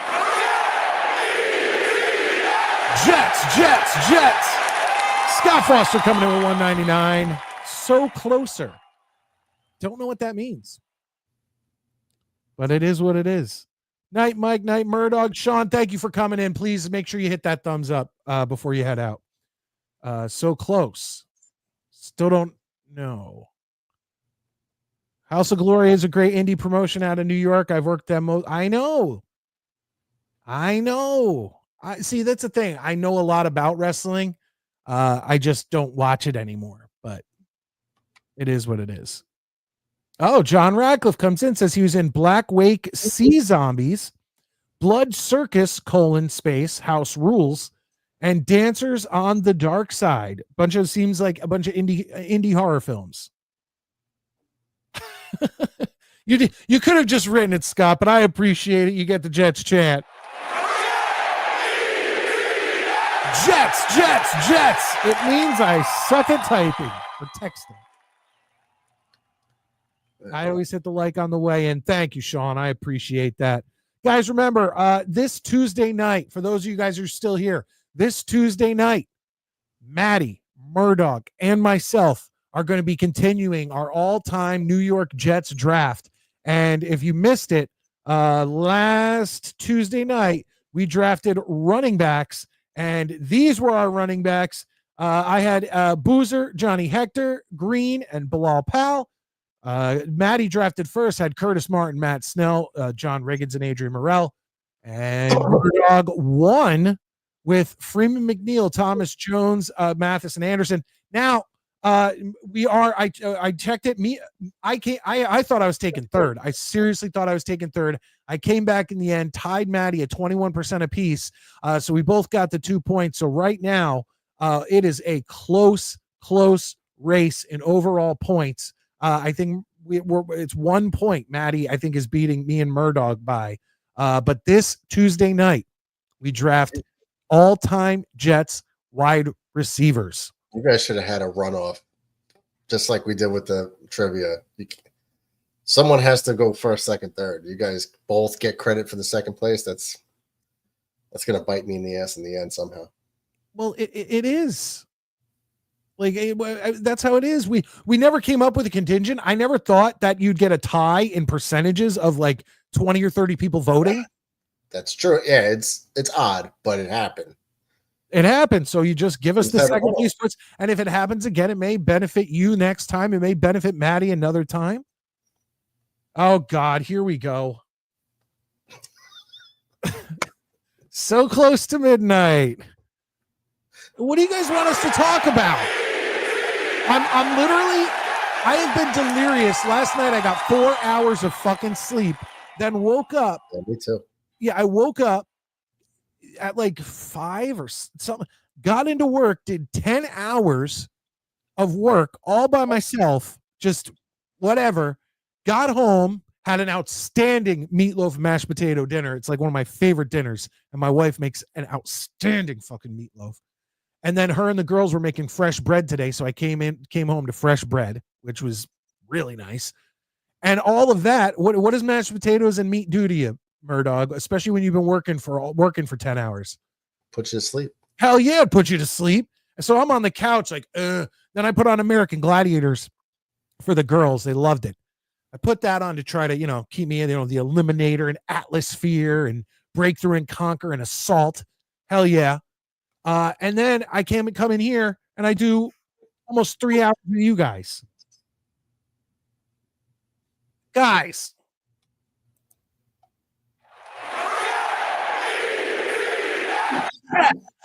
Jets DB94 coming in with $2. He's a channel member, channel moderator. 1140 Mike Show thinking. Well, it would be the 1140 Mike Show if I left you right now, which I feel like I have to do. Oh no. I'm going to be here till midnight if this continues. Get another Jets chant in here. Were you guys waiting? We will turn this entire chat light blue. Listen. I asked you guys to super chat earlier, and now I feel like you're doing this on purpose. So I asked you guys, hey man, hit the like button. Of course, I love the like button. And then, hey, throw in some super chats, give some channel memberships. I'll match them. Nothing comes in all night except John with, a couple here. I appreciate it, John. He comes in. And now when I say, okay, guys, I've been up for fucking hours. I got to go to bed. And now all these start ripping in. I feel like you're doing this on purpose. Am I missing a chat in the Discord where this is being planned by Scott and DB and people like that? This is status quo. You should know this by now. This is like 6 weeks in a row that this is what happens. And another Jets chant. Jets. It would probably take a second to read this, huh? Yeah. Okay, I'm going to stick on for a little while longer. I can't promise. Midnight. We can, what we could do?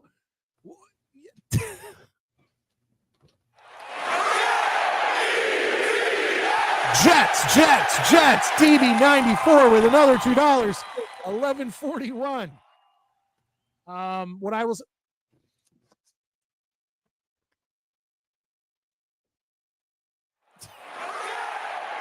I love you guys. I do. Comfort food. That is right, Scott. Comfort food. One of our favorite dinners around here are meatloaf, mashed potatoes, and green beans. And then we also love Swedish meatballs. Oh, my wife I got my mother's recipe that I love my whole life. My wife makes it. Swedish meatballs, fucking outstanding. And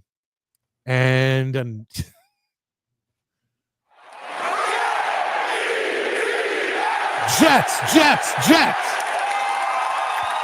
DB94 with $2 says, "What does not reading your super chats do to you?" I would feel like an asshole if I didn't. So it's Sean.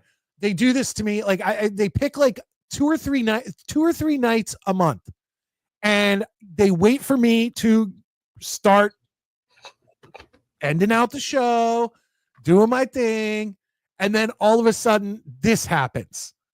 So, and then look, they're still doing it. John Radcliffe getting in on it.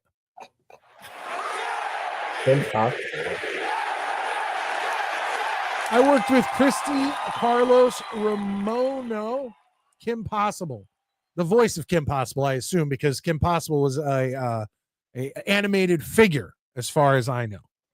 That's what I remember.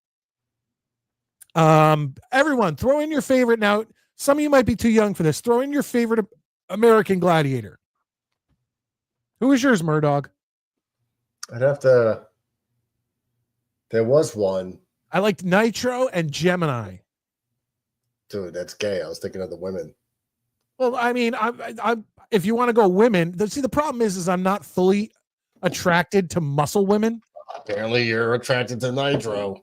Nitro and Gemini. Muscle men, I never mentioned. There you go.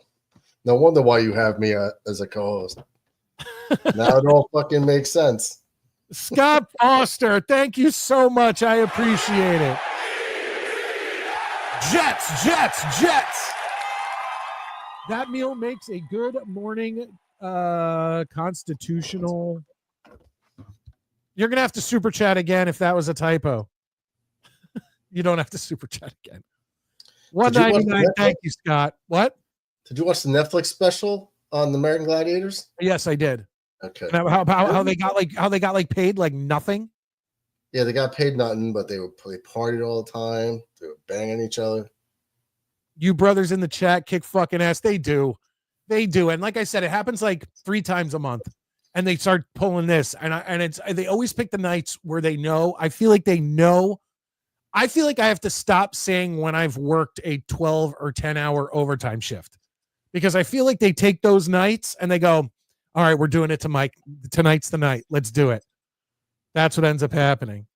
Top 5 Italian dishes. You get the Jets chant. Jets. Number 1, chicken parmesan. Number 2, the lemon chicken. What is that called? Chicken biscotti or chicken cacciatore? Chicken piccata. I love that lemon chicken. Number 3. It has capers. Yes. Yeah, but I don't like capers. I just push those to the side, but I love the lemon chicken. Number 3, sausage, peppers, and onions.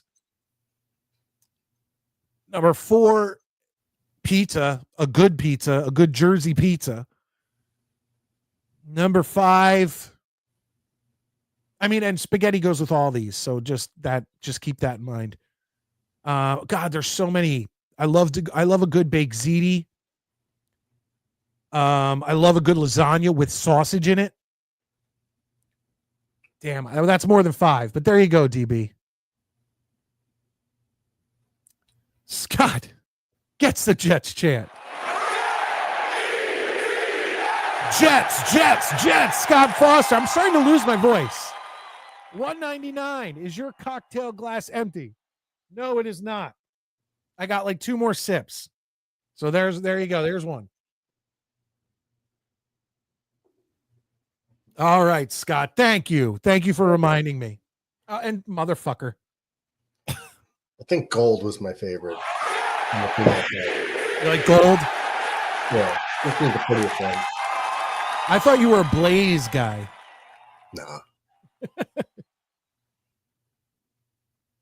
Nah. There. Yes. Where's my drink tonight? I just showed you, DB, and I'll take. Should I do the final sip for DB? There we go.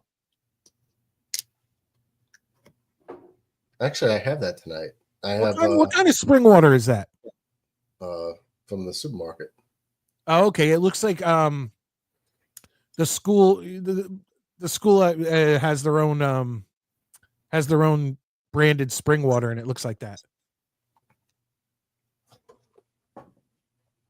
All right, there we go.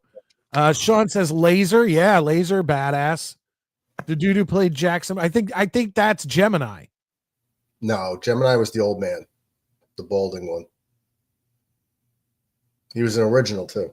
Yeah, well, there was more than one Black American Gladiator, like a Not dude. balding, not the older one. He was the older one. I don't know about that. The viewership is going up. Is it? I mean, it's okay. It is what it is. I appreciate. Here we go again.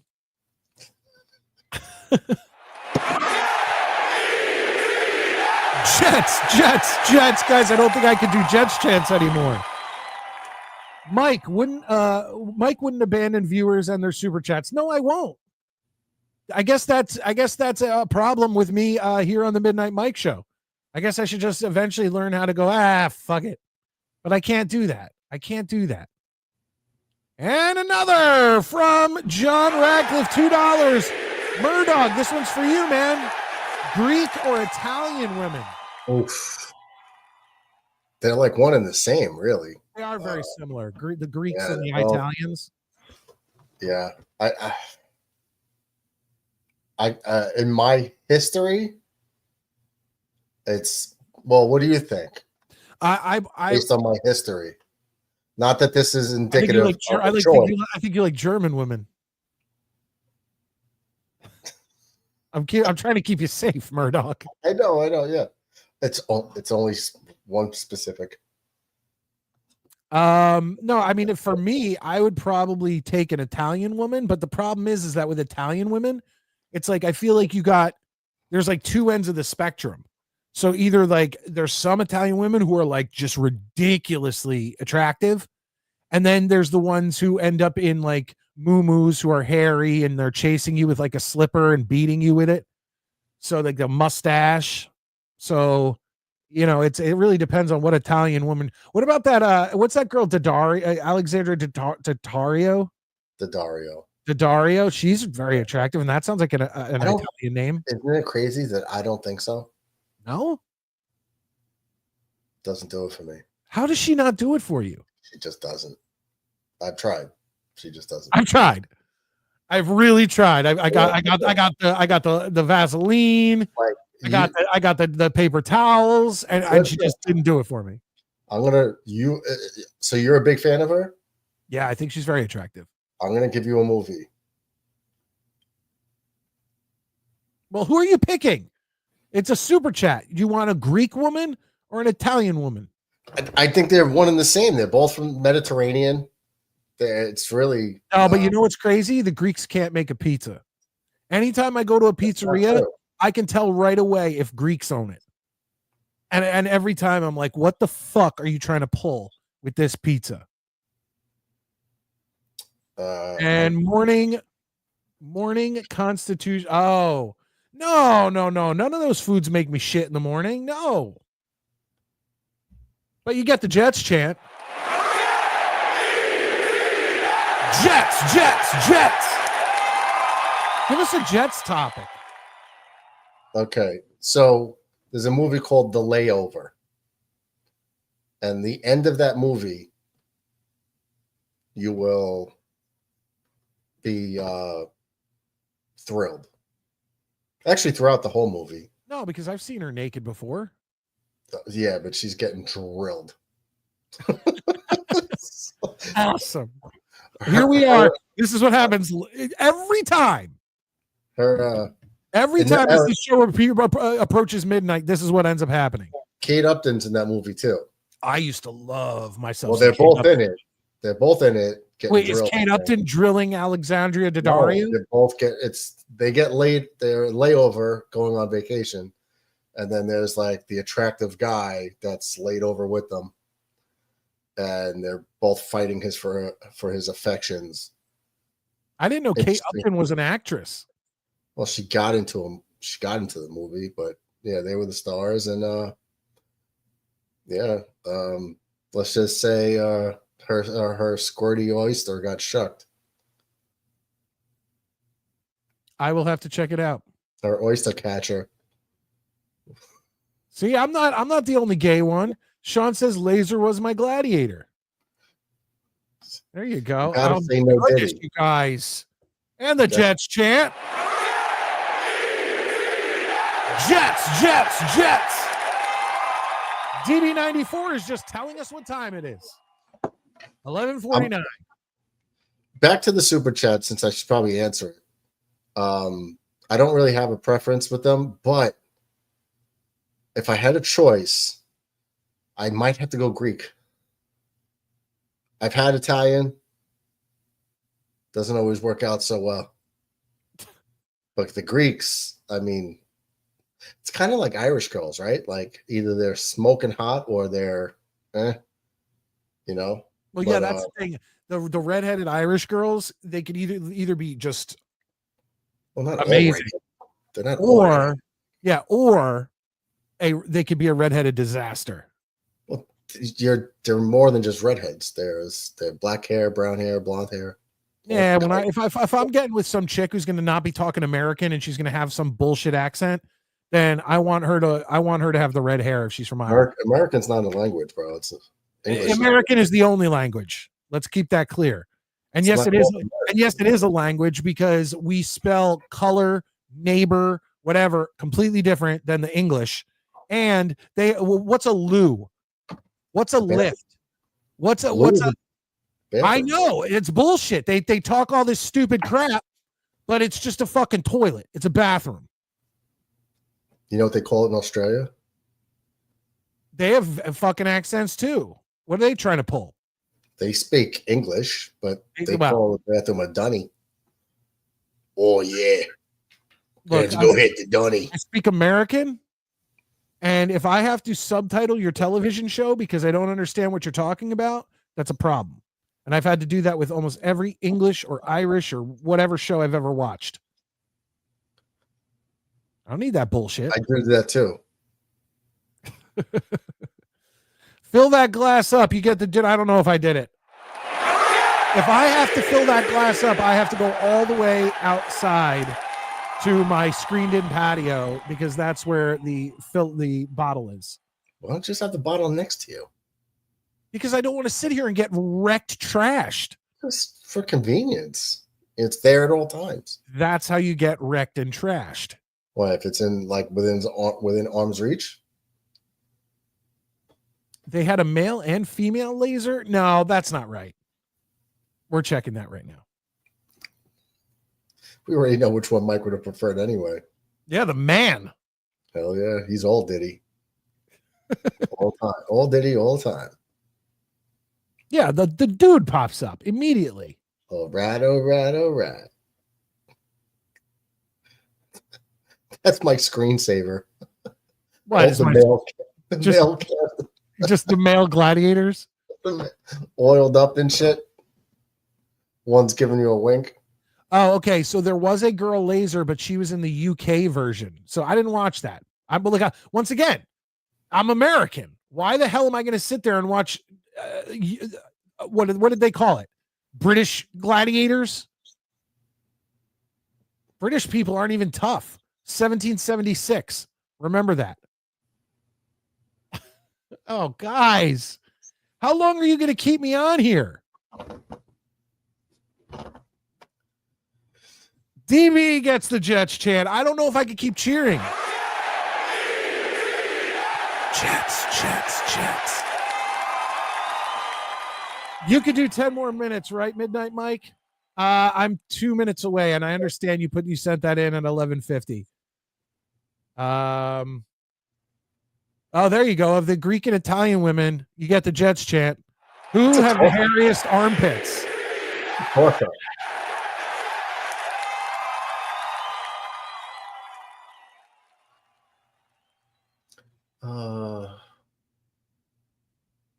That's a tough question. Worst Jets draft busts. How about just, it's easier. It would be a lot shorter and easier of a list to rant or to talk about the Jets draft successes. as opposed to going to draft busts, because we have them every year. Like every year since I've been born, we've had draft busts. Like, let's be honest. I don't know what this is in reference to. Halle Berry Monsters Ball. I think you see her boobs. Oh, yeah? Mm-hmm. I wouldn't mind seeing her boobs. She's still hot. Oh, okay. So that a morning constitutional equals a healthy duty. That's something I just learned. So, you get the Jets chant. Jets.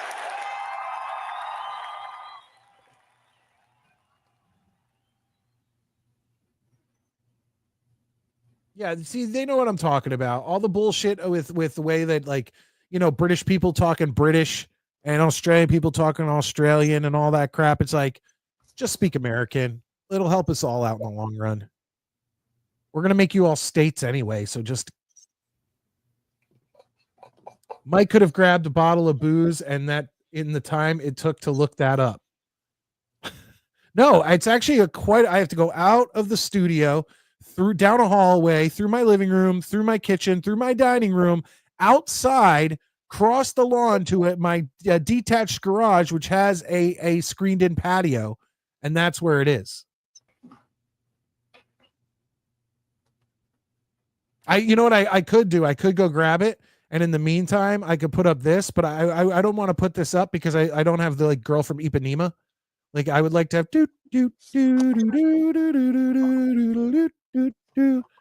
Oh, like elevator music? Yeah.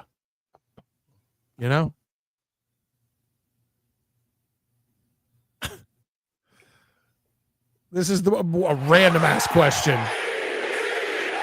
Jets. John Radcliffe with $2. Are Lebanese women the hottest in the world? There's some, for sure. I don't know if I've ever really known a Lebanese woman. I think you probably get this. Oh, Keyshawn. You ever see South Park where where the cop becomes a prostitute? Yeah, and then gets the black. Oh, Keyshawn. Keyshawn. I love that. That's one of the funniest things when he gets his dick sucked, and then he's like, "All right, let me just get the money, please." Oh man, he waits till after he gets the blowjob in the car. That's one of the best episodes. Oh man, that could be a good top 5.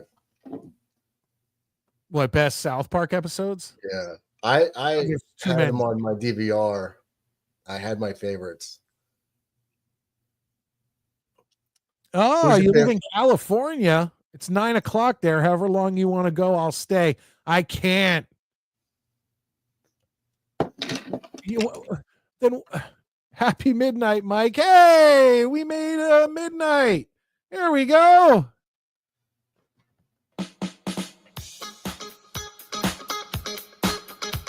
And by the way, I make it to midnight a lot lately. So I don't know why people are fucking with me. In 2025, Midnight Mike has come through. So, Yahoo! It's a celebration. Midnight Mike. I don't even know. Real quick, I don't even know. Am I saying constitutionalist wrong or something? Mike is a languidist. He means a languagist, which is not a real word. It's called a linguist. Ah, see, and that's why I have smart people on the show with me. That's like why I'm a trivia champion. Scott Foster with $1.99, and you get the Jets chant, which I have to get back to. By midnight. What?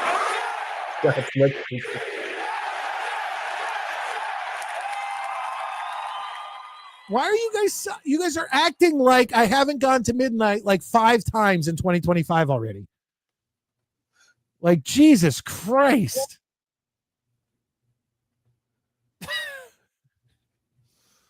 Yeah, you guys definitely bought midnight tonight. Are you going to buy 1:00 in the morning? I can't. I take that back. Sean comes in with a good one. I like that one. Oh, cunning linguist. Yeah. I got Get you. it? Can't be a cunning linguist with Nitro though. Well, you could, but And Gemini. Gemini. It would just be like a taint popsicle. No, John, I switched it around. I think I kind of changed. I think I kind of went a new way, starting on New Year's Eve when me and Murdog went to like past 2 a.m. Yeah, and then after that, I try my best to at least, as best as I can, go to midnight every now and then. we but didn't once get again- drunk until after midnight. No, That's correct. when it Yeah. started. I didn't yeah. drink at all. Yeah, no, I barely drank till midnight, and then midnight happened, and we ended up getting trashed. Yeah, we had a hat, streamers, that thing. And then we just started cracking fucking. I drank a bottle of champagne. Never thought I would do that again. Oh yeah, you were drinking some fruity drinks that night. No, I had beers and I had a couple bottles of champagne, I think, but You didn't have beers. You had like White Claws. No, I had like a smorgasbord. I had whatever was in the fridge. They were there and I didn't like them, but I had beers. I had Guinnesses. What you talking? TB comes in, says with $2, says you go to midnight or we drag you to midnight. Sometimes you guys drag me to midnight. Sometimes I go till midnight. Tonight I was dragged, but it's not because I appreciate everything. I love the fact that you guys are, supporting the show and all that. But it's like when you were up at like 5 or whatever in the morning and you worked 10 hours and then it's tough. And then you fill yourself with all those, heavy foods, delicious, but heavy foods. It's rough, DB. It's rough. Do you remember when I was co-hosting from Germany? Yes. And I had the giant fucking mugs. Dude, that whole table was filled with German beers. Empties. I was drinking they're like what? They were like this big. I want to say like, I don't know, how many ounces? 20 something ounces each, at least. If they're that big, that's more than 20 ounces. They were huge. Yeah. It was at least 2 beers. It was at least a 24. I think it might have been 24 ounces. And I had like 8 to 10 bottles, drinking them just because it took a couple to fill up the steins. So yeah, every night you were on that, I was there for 2 weeks. Jets. I am a master of tongue-a-linguist. Well, good for you, John. Now, is that on your Patriots roommate, or is that on the ladies? The only person I know that John has brought in is his Patriots roommate.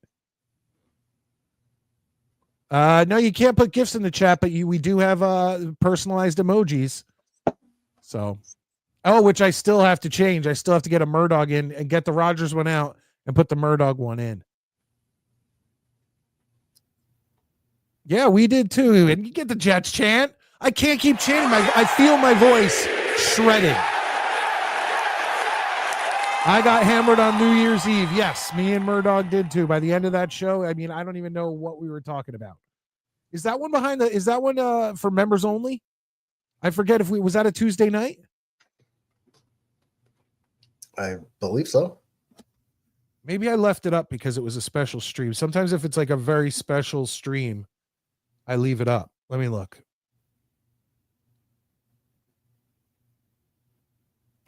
Scott.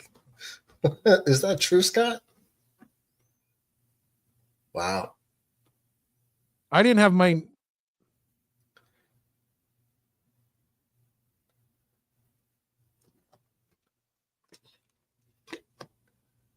I don't know. I'm so out of it right now. I just looked at my thing and I feel like I was looking at like nothing. I feel like I was looking at a blur. Oh my God. Scott. I was able to claim super chats on taxes. There's no way you can claim super chats on taxes. Like your job would have to entail you watching the Midnight Mike show or watching whatever show you're watching.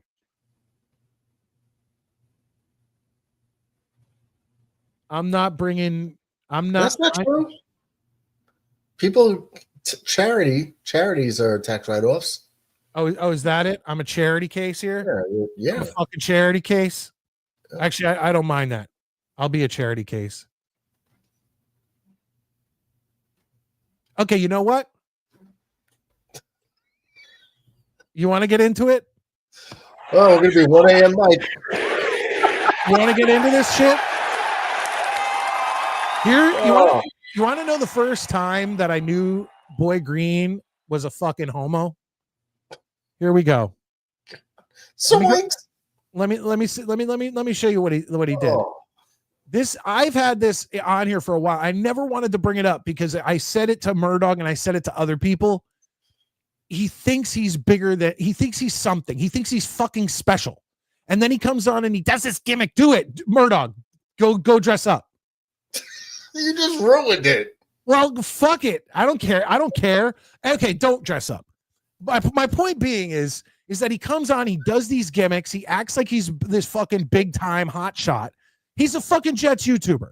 There's like one person who could sit there and be like a hot shot. That's Jake Asman. Why? Because he's on ESPN radio. He has more he does more live numbers than anybody. And meanwhile, Boy Green is a leech.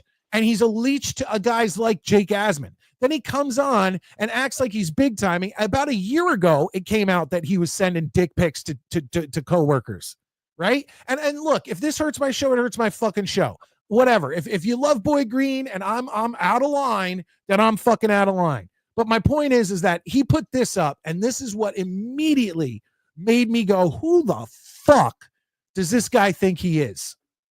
So it came out that a year ago that he had gotten caught sending dick pics to allegedly to coworkers, and he put this out on Twitter. Looks like I have to pull down DB Super Chat. Hold on, I'm working on this. Official statement. Who the fuck writes official statement? Like if I had something to say. If I had something to say about the Midnight Mike show, I'd fucking tweet it. I wouldn't put out something that some lame ass shit like this. Like I'm fucking like who the fuck cares? Official statement. It's an official statement. It's an unofficial. So anything that comes out of my mouth, I guess, is an official statement because I just said it. Official statement. Boy Green's a fucking tool. There you go. I wanted to address the rumors on social media that accused me of inappropriate behavior. I wanted to provide the facts regarding this incident. About a decade ago, I was in a consensual relationship with a coworker. Not true. No, about with the coworker. The coworker did not want his dick pics. Okay. The relationship ended and false accusations were made against me. My former employee shouldn't be a comma there. Conducted an investigation and determined there was no wrongdoing. Then why aren't you working there? I wanted to provide the facts on this matter. I plan on putting this unfortunate event behind me and will not be addressing it going forward. Well, it came out again. Screenshots came out. All that shit came out again. And now all these Jets beat writers, you got fucking told by a 13-year-old kid that you can't do he doesn't want to do the draft party with you and he wants nothing to do with you because of shit like this, because of all these sexual allegations. And to be honest, that immediately turned me off to the guy, and I never wanted to do a show with him, and I never did, except for the one time, the first time I met Murdoch, when we were on Johnny Boy and Snowball's channel, and we did the match game, and Boy Green happened to be, I didn't know Boy Green was going to be there, but I didn't say word one to Boy Green, and when I got out of there, I still never said one word to him, because I'm sorry, if things like this keep coming out, and things like this keep surfacing, once again, it may be alleged, it may not be true or whatever, but it's just one thing after another. And to put out a fucking, you know what? I'm more offended, not even offended. I'm more bothered by this statement than the allegations of you sending a dick pic to a chick. Why? Because it shows that you think that you are some big hot shot, when in reality, you're just a fucking Jets content creator like everybody else on YouTube doing YouTube videos. You're not special. You know how many of us there are? You know how many people are on YouTube making videos right now? Millions.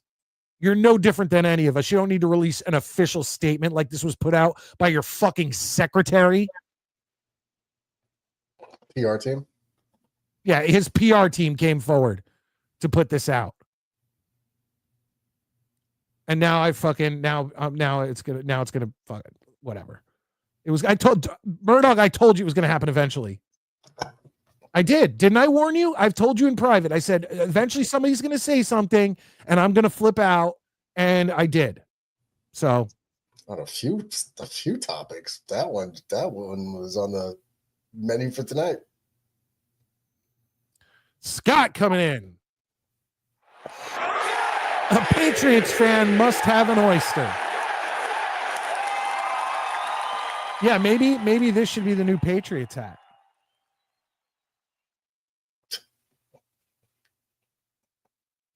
That's the best hat ever. I know, that's a great hat. It's a great hat.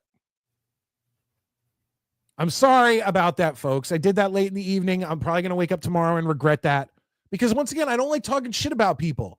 But it's like, if it's constantly in my chat and it's constantly on my Twitter and people are private messaging me about it and whatever, something about it's like, I want to address it.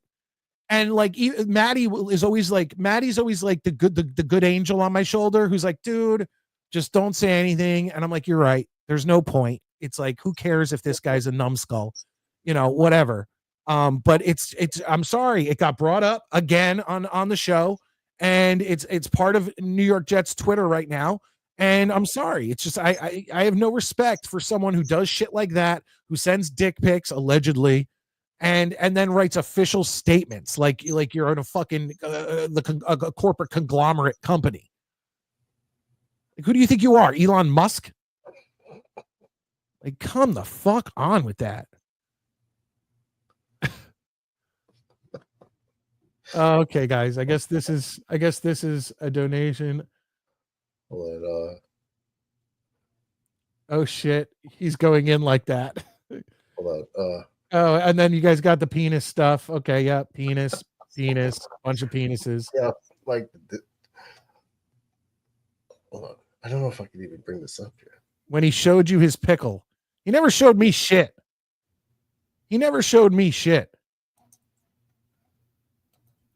Who? Oh, you get a Jets chant too. I'm sorry.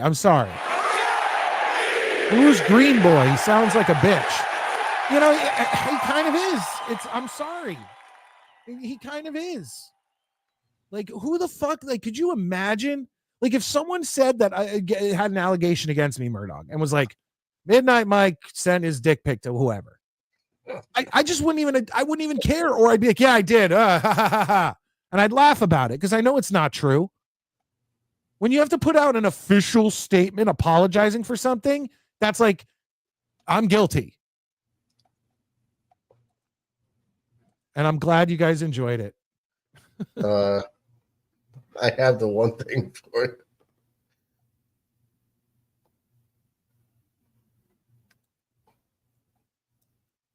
Oh, thank you. I appreciate that, Sean. I appreciate that. And more dick stuff. What a pretentious douchebag. Yeah. Remember the picture that we got?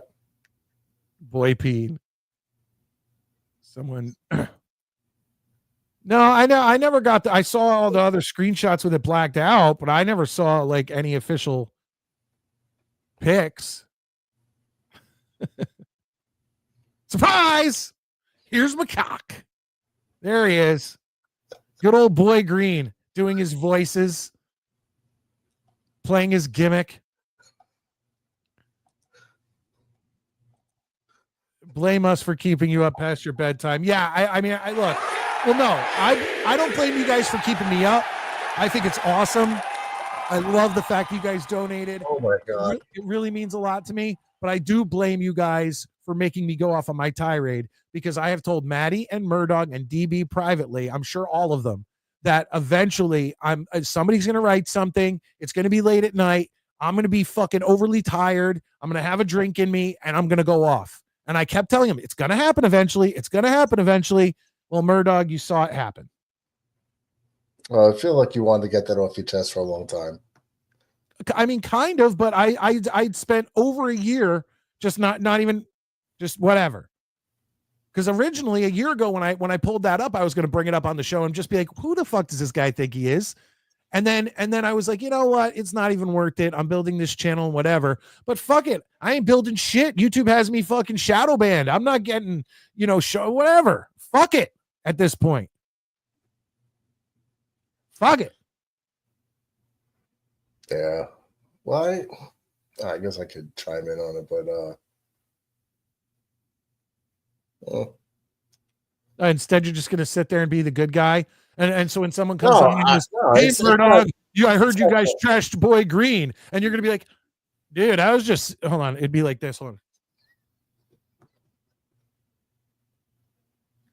Dude, I was just sitting there and Mike went off because he's a crazy drunkard and it was past midnight. It's like, it is what it is. Oh, man. By the way, I'm going to do 7 mocks later today. So you guys can join me on that. Anyone who wants to come in, we'll do the mocks. That's so accurate. Thank you. Oh God. No, well, you guys know I have a small YouTube channel, and in the beginning of the year, when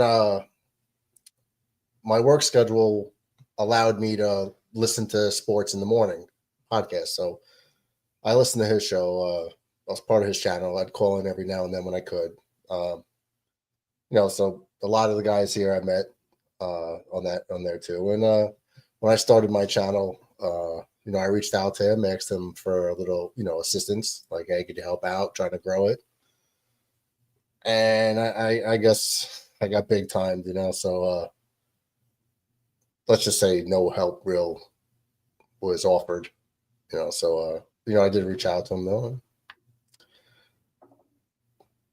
Didn't get no help. So, and you know what else? He also, another guy that we is part of the Midnight Mike family tree. I don't want to necessarily call him out, but let's just say it's not Abe, it's not you, it's not Maddie, it's not Sean. Wait, someone else did what? Someone in the Midnight Mike Show family tree. Yeah. Was contacted by Boy Green, and Boy Green was trying to kind of tell him how he should be writing his articles and how it should be done. Like basically came in trying to big time him, like privately messaged him and was like, you should probably do it like this. And you should probably, you let me edit it. And you should probably let this. And basically told him to go fuck himself. Wait, can I guess who? I'm not going to confirm or deny. It could really be only one person that I'm thinking of. Yeah.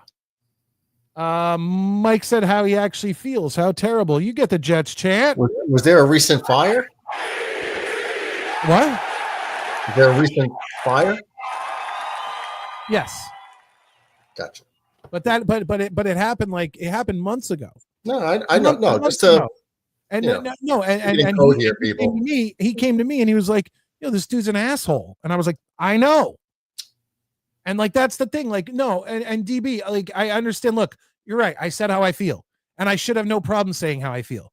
But the thing is that I spent, and I've said this before, I've spent so much time, thinking that the Jets community was welcoming, friendly, and all this shit, only to find now behind the scenes that I'm getting shit talked and whatever by these other people who are basically just ball lickers of someone else and would be nothing without that other person. And I'm not even going to bring that up. I'm not going to continue going on with this. But my point is that now it's to the point where it's like, who the fuck cares if I just go off at this point? Everyone's talking shit about, making shit up about me and telling people I'm talking shit about them when I'm not, just to try to, because they're fucking assholes. And other people have come to me about how much of assholes these people are. And other people have come to me with proof that they talk shit about people. But there's people in the Jets community who have people going into their chat and giving them money and calling into their show and all of this other stuff. And behind the scenes in Discord private servers do nothing but talk shit about those same people. And it's like, I didn't realize the Jets community was like this. And once again, I love a lot of the guys. Like, I have no problem with, like, I love Green Bean and I love Ian. Obviously, he's on the show, and Jets Chaos. And, you know, there's a lot of guys who I really like and I've talked to and I respect and all of that stuff. But there's a small contingent of people who are backstabbing, behind your back motherfuckers. And if you know who they are, my only advice is steer clear, or at least don't give them any information that they could use against you, because they do it. And I haven't really talked to these people. I talked to them like once or twice, but my point is, it's not like I gave them anything. They just made shit up about me. But I'm talking about the stuff I get from other people and the private messages and the DMs and the screenshots. They're fucking assholes. That's all I'm saying. Tell us how you really feel. I look, it fucking happened. It happened tonight. He used the far photo. I mean, he might as well, because I don't think he wants to send his own. That would be embarrassing. So go with Brett Favre. Was there like an unredacted photo? Because I did see a photo, but it was like, I have no idea. I only saw the one that was circulating on Twitter. No, it wasn't because of Scream 5, John. It was because I did Super Bowl 3 and literally just streamed it off of YouTube onto my stream. And now I have 90 days of basically being shadow banned and blocked and held back and all that shit. It is what it is. Get him, Mike. It's a Misfits skull. The Misfits Crimson Ghost.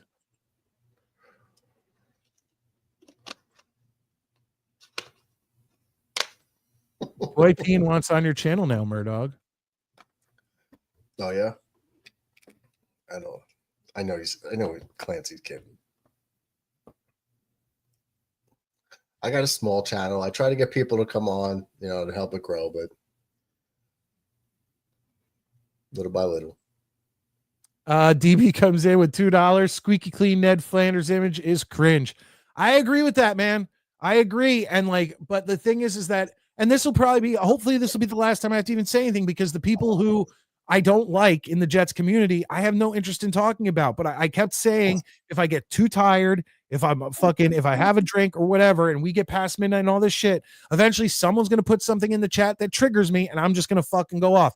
It's the same thing that goes with the Bobby Midnite thing. I never said anything bad about Bobby Midnite ever. The only thing I ever did was bust his balls the same way other people bust his balls, the same way I bust Murdog's balls, the same way I bust Maddie's balls, the same way they bust my balls, the same way you guys in the chat bust my balls. But Bobby Midnite had people in his ear lying, and then Bobby Midnite decided to turn on me and be a complete asshole. So now I have no fucking problem, and that's why I mock Bobby Midnite now. And it's not because I don't like Bobby Midnite. I think deep down, he's probably a decent guy. He used to call into the show every day for 6 months to a year. But then someone goes in his ear, and all of and you guys know, you go on his show, you say one thing about him, you bust his balls once, and he kicks you off the fucking show because he's like a teenage girl on her period. And that's how Bobby Midnite is. It's like it can't. And once he started talking shit about me and talking shit to me in the fucking chat on Johnny Boy, I was like, fuck it. Why do I have to do? Why am I sitting here dealing with this asshole? I have no need for that. DB, we got him. Fuck all you. Here, have a Jets chat. Chew on that. I'm not making it to 1 a.m. I've got to get off of here before I fucking spout more shit off. He's this close. This is my suicide. I don't think that's limited to the Jets community, just a weird internet thing in general, unfortunately. No, I agree with that, because I've seen it happen in KISS chat rooms. I've seen it happen in Star Wars chat rooms. I've seen it happen in wrestling chat rooms and all that shit. But I watched Jets content for years. And all I saw was the Jets. They're all going on each other's shows. They always said nice things about each other. And then all of a sudden, the Jets community kind of blew up. And it's not just these original few guys. Now there's, hangers on of this guy. And then there's the new guy and this new guy. And then Midnight Mike pops in. And then you have your kids now. You have your Connors and your kiddies doing their thing. And now all of a sudden, people are just starting to talk shit and drama about each other.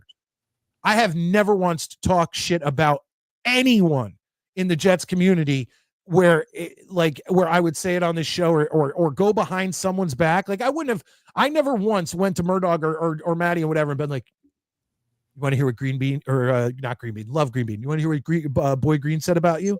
I never said shit like that. All I did was be like, yo, this guy's an asshole. Like, I feel like I need to say something. Maddie, don't say anything. All right, I won't say anything. And that's that. But like to lie about people behind their back to other people, that's where I draw the fucking line. That's where I draw the line. Murdoch, I need to get off here. I feel like I'm just babbling at this point. We're just your therapist right now. We're just letting you get it off your chest, big boy. Exactly, Scott. Exactly. Yep. One thing I have to say about the community is I think it's what I realize is very cutthroat, competitive when it doesn't need to be. I said last week, there's no reason why everyone can't help each other out. I thought it was going to be more, what's the word I'm looking for? Supportive. Thank you. Yeah.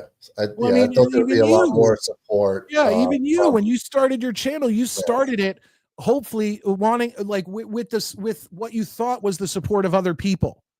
And those people completely left you high and dry and turned on you. And then you found this group. And I hope that I have at least, and I know Maddie and DB and other people, and Infrared, I hope we have done at least what we can to help you and stick to our word, because that's the thing. Like when I talk to Murdoch and I talk to the Midnight Mike Show family tree, which is Murdoch and Maddie and me and Tommy and Abe and Sean, like these people, and of course all you guys in the chat, obviously, but like the group of us that talk, DB, who talk privately, it's as simple as this. Tell us how it is for real. Don't talk behind each other's backs. If you don't fuck with me, I'll never fuck with you. And we are very loyal. And that's how it is. And I'll be loyal to anyone who's loyal to me. I will be friendly to anyone who's friendly to me. But the second, and I'm sure Murdoch is the same way, the second you turn your back or you talk shit and it gets back to me or it gets back to Murdoch, fucking it's over. It's done. Like the trust is gone. Like that's it. Yeah, man. We're all fans of the same team, you know. It's like it really should just be everyone. Like a thing, like Scott just mentioned, was once a brotherhood. It really should be a brotherhood and a sisterhood because you know we got girl fans too. That's how it should be. I mean, I don't want to be beefing with other Jet fans on fucking YouTube. I don't want to do that. I don't think most people want to do that, you know. But sometimes I guess you're put in positions where you. Is what it is, you know. I'm not fully sure. I'm not fully sure I understand what this means. Small channel, perfect for boy peen. Oh, because he has a small peen, maybe? Small channel, small peen. I mean, I have a small channel. I can't fucking sit there and say anything. What else pisses Mike off? A lot of things. Creep boy sounds like he brags about huffing his mother. I don't know the reference, but is that good, Murdoch? Yes. All right. I'm Kendrick. I don't know who Kendrick is. Kendrick Lamar did the Super Bowl halftime show. He's got two I don't know, would you even call them rappers? Not in my estimation, but I guess technically they're rappers.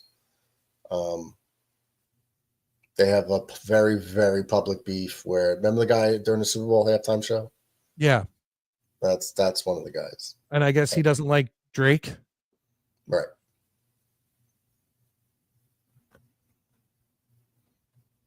Captain K Techno. That show is more about the presenter and his friends than the Jets. I don't know the reference. Do I know what he's talking about? I don't specifically. I mean, I think he's referencing a specific thing. I don't know. Oh, okay. Kendrick won that beef, Mike. Yes. Look, I'm over it. I mean, once again, I'm not even over it. It's like it was something that was brought up. I think he's kind of a scumbag, and all I did was let people know that I'm on the side of the people who think he's a scumbag. Like I haven't had any interaction with him except for that time and that wasn't anything. Like once again, it's from here on out, you're not going to hear anything about it. You guys got lucky tonight to see me go off. Oh, Bobby's show. Yeah, well, Bobby's show is what it is. It is what it is. You know, it's not. Once again, I don't consider it necessarily a show. It's like a conversation. A show you plan out. Like, but when I come into my show, I have notes ready to go. What segments I want at certain points in the show. You know, who's coming on, what guest is going to be coming on. Like tonight, it's like Abe's going to come on. You know, last week, Ian Jet Central is going to come on. Like, and I have it, you know, try to get to this by X time, try to get to this by that time, have the trivia questions written down, have, you know, be prepared for the top 5, you know, all this stuff. You know, there's none of that with Bobby's show. It's just people talking, and that's fine. Like, it's fine. You know, but Bobby decided to, you know, listen to people in his ear and talk shit about me when I did nothing but let him on my show. I'm the one who came up with Bobby Bingo. Like, are you kidding me? For those who don't remember, I don't even know if I still have it in here, but like Bobby talks every time he called into Jake's show or anyone's show, he talked about the same shit every single fucking time. And so I made Bobby Bingo. There it is. Bobby Bingo. They smell. I'm going to be, and he names his age. This person's a cartoon character, talks about his brother. Who's coming on next? He always asks that. I like to read super chats. He always told me I looked like the guy from Chicago PD, so that went on there. You're being mean. Guess what? He always said that. Will you subscribe? Jake Asman talks about him all the time because, you know, without him, he wouldn't have a show. Where are you from? Where are you from? Of course. I don't like to type. Yep. Let me see your cat. Always asking that. Look at my hat. Oh, look at my hat. Hi, waving. Johnny boy, can I tell you something? Alan, let me see your dog. That's kind of the cat thing, but with a dog. Glen Oaks, can I stay in the back? Which why would you do that? How old? Unless you know you're coming back on. How old are you? And Don Mattingly. Like we had fun with that, and you know, once again, I bust balls. Yes, Bobby's sweet until you get on his bad side. Exactly.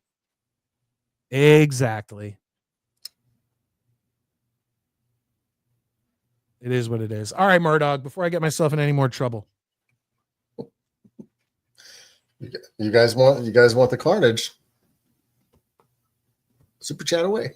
No, I got to go to bed. This happened because I'm overly tired. I'm just fucking with you. So I was about to say, like, Maddie's gonna come back. He already did. Like, what? Yeah, I was about to say it, and then I just saw him write it. I was like, he's gonna come back. I'm like, what the fuck? Maddie, they kept me on. They knew I was just overly tired. They kept me on. They started super chatting. They made me finish my drink, and then they started bringing up Bobby and Boy Green, and I went off. I fucking went off. So there it is. There's what happened while you were gone. I love you, Maddie. And I told everybody, Maddie's always the good angel on my shoulder. He's always the one being like, no, just leave it alone. Who fucking cares? Whatever. And then they kept, you know, they did what they brought it up. And I'm so overly tired and I had a drink. And I told you, Maddie, I told you in Murdoch, it's going to happen. Don't even start. Don't even fucking start. I'm losing my voice, Maddie. Yes, mostly on Boy Green. That's true. But whatever. It is what it is. It is what it is. All right. When are you going to be? Come on.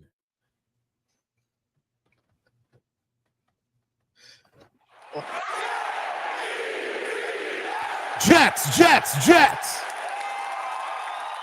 Gonna tear your ACL backpedaling like that. How am I backpedaling?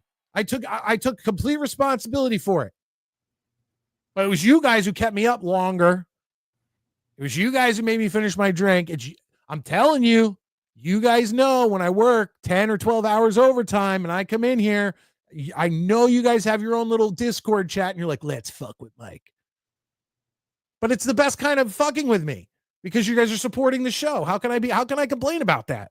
I fucking love it. Should we move back in the draft? Yeah, we're not getting into that at 12:39 in the morning. Just not happening, Sean. And you know we want to move back. You know me and Murdog want to move back. Murdog will be getting on. He'll be going to go to the _Jet stream and check out Murdog.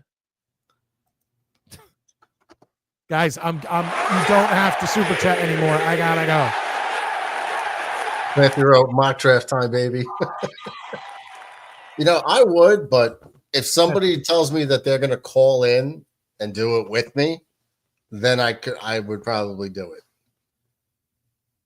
But I don't get anybody calling in for it. They're in the chat. Oh, there it is. Look, John Radcliffe gets the Jets chant. Here's one we can work with. Jets. I need to beat Maddie and Murdog in trivia. Coming in with the $2, throwing the hammer down, the challenge. I will try to get in touch with you. You've got to be available Saturday at the time we do the trivia. And we'll definitely bring you on. We're looking to bring people on. I was actually pretty scared tonight. Because imagine Abe won. Then what the fuck do we do next week if Abe can't come on to defend his crown? Yeah, to vacate the title. Yeah, well, that's why I am in a way really happy Murdog won this one. Keep it in house. I mean, well, Abe's in house, but he's just not here as much as Murdog and Maddie. It's like those are the guys right there. But yeah, he did catch. Bobby did catch a little. Might as well Dole make one now. No. I really have to go. My wife is going to kill me. I mean, maybe when I say, well, look at how much I made tonight. Maybe that'll help. But I do appreciate it, guys. Thank you so much. Murdog, it's been real. I got to go, guys. Stop with the super chats because I do have to go. I am exhausted. And Murdog will be live, tomorrow, the next summit, one of these days, mock draft. Get in touch with him. He'll bring you on the show. He'll mock with you. And no, Scott, I've knocked my balls off, bro. I've done every scenario. I do it so everyone else. I try to throw ideas just for other people to kind of see things different ways, and then let them run it. Tell me what you want to do. Let's do it. There's no right or wrong answers. It's Clancy. You going to get the cigarettes from Wawa now? Because maybe I'll say 1 a.m. Is 18 minutes. Yeah, how about Murdog takes over at 1:00? I get off now. Murdog takes over at 1:00. I can go to bed. Because here's the thing. Now Scott's coming on 1 a.m. Mike. John, here. Yes, I've been up since the same time. I worked 10 hours today, but the difference is that I have to wake up and for my daughters. They're 5 and 8 years old. What time do you think they're waking up in the morning? Okay. Let's just be honest here. TV. It's late night. Where is our late night host? I've been here. I'm here, DB. This one's for you and Scott and John, who have been kicking ass all damn night. Guys, thank you so much. And now look, you guys could have done this. You guys could have done this, and I could have, if you guys would have taken some of this, put it towards gifting some channel memberships. I could have gifted channel memberships, and we could have brought more people into the Midnight Mafia, become part of the family, right? You got to be part of the family. I got my captains here. Don Mike wants more members of the family. So it is what it is.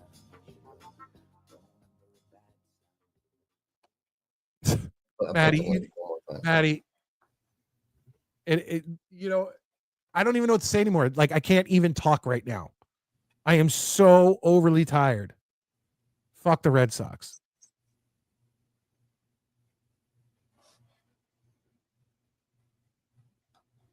He could still.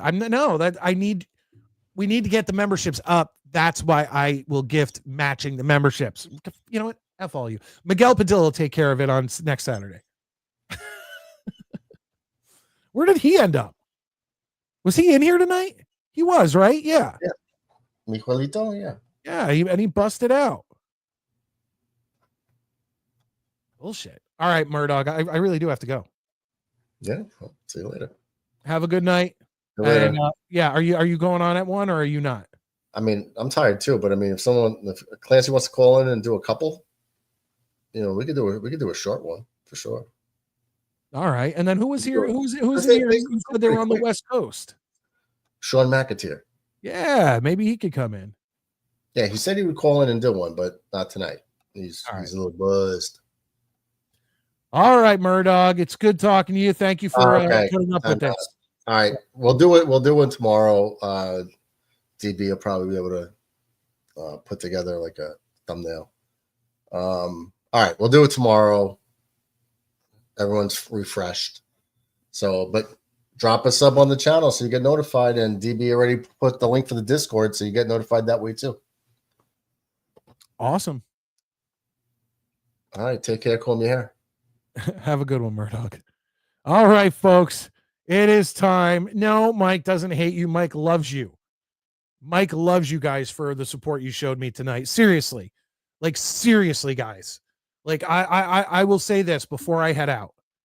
I literally have been so frustrated by what has happened with YouTube and the fact that they hit me with this warning strike and the fact that I have to wait another 90 days and the fact that I'm getting, like, I worked really hard on this channel. Like, I really did, between my reaction videos, live videos, things like that. And to have one fuck up, kind of just suppress my channel for 90 days really bummed me out, because subscribers aren't really going up. And if they go up, they go back down. Like, they're kind of just fluctuating. Not that I lost anything crazy. I'm still like where whatever. But I've watched views, are harder to come by. I've noticed that in the algorithms and in the whatever, it's not showing it to new people. So like, you guys who have known the show and have been a part of the show and have been loyal to the show, you'll see. But like, I'm not being able to build an audience over these 90 days. So the fact that you guys are coming in here and you're hanging out with me till midnight or to almost 1 a.m. and, super chatting and doing that stuff and showing support for the show. Like, I may be delirious right now. I may be completely tired, but guys, thank you so much. I really do, from the bottom of my heart, appreciate that and appreciate all you've done. And this is why I come back every Tuesday night and every Saturday night, because of you guys, not just the super chats, but like the fact that this community has kind of built a strong core.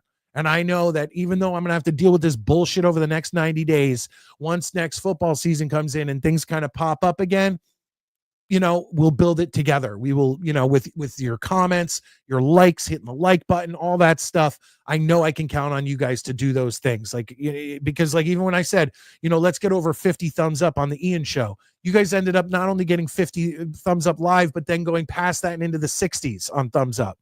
And like, I really appreciate that. It means a lot. So guys, thank you so much for being a part of the Midnight Mike Show.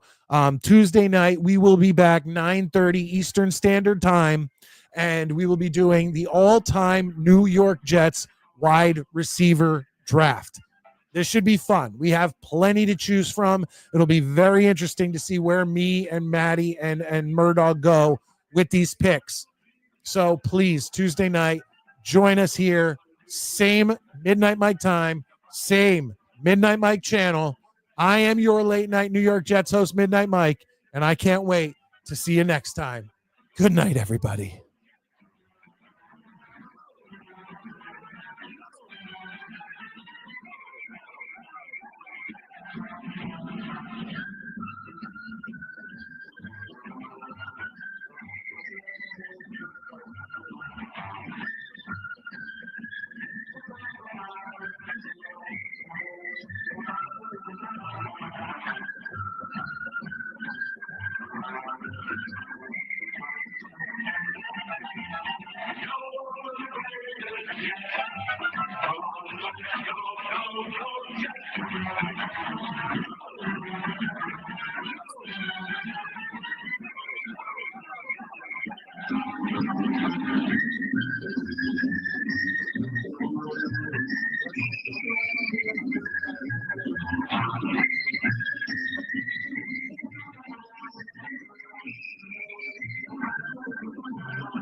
Enjoy this quick clip from last October. Good night, everybody. But I also, on the other note, I do have a potential head coach that might want to come here. Okay, who you got?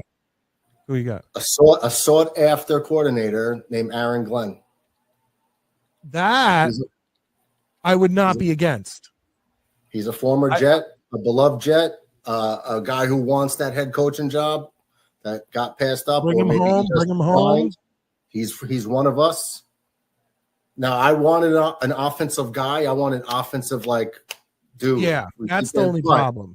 But if we're talking about people that want, if you guys are saying nobody wants to come here, I can't see Aaron Glenn not wanting to come home to the team that drafted him.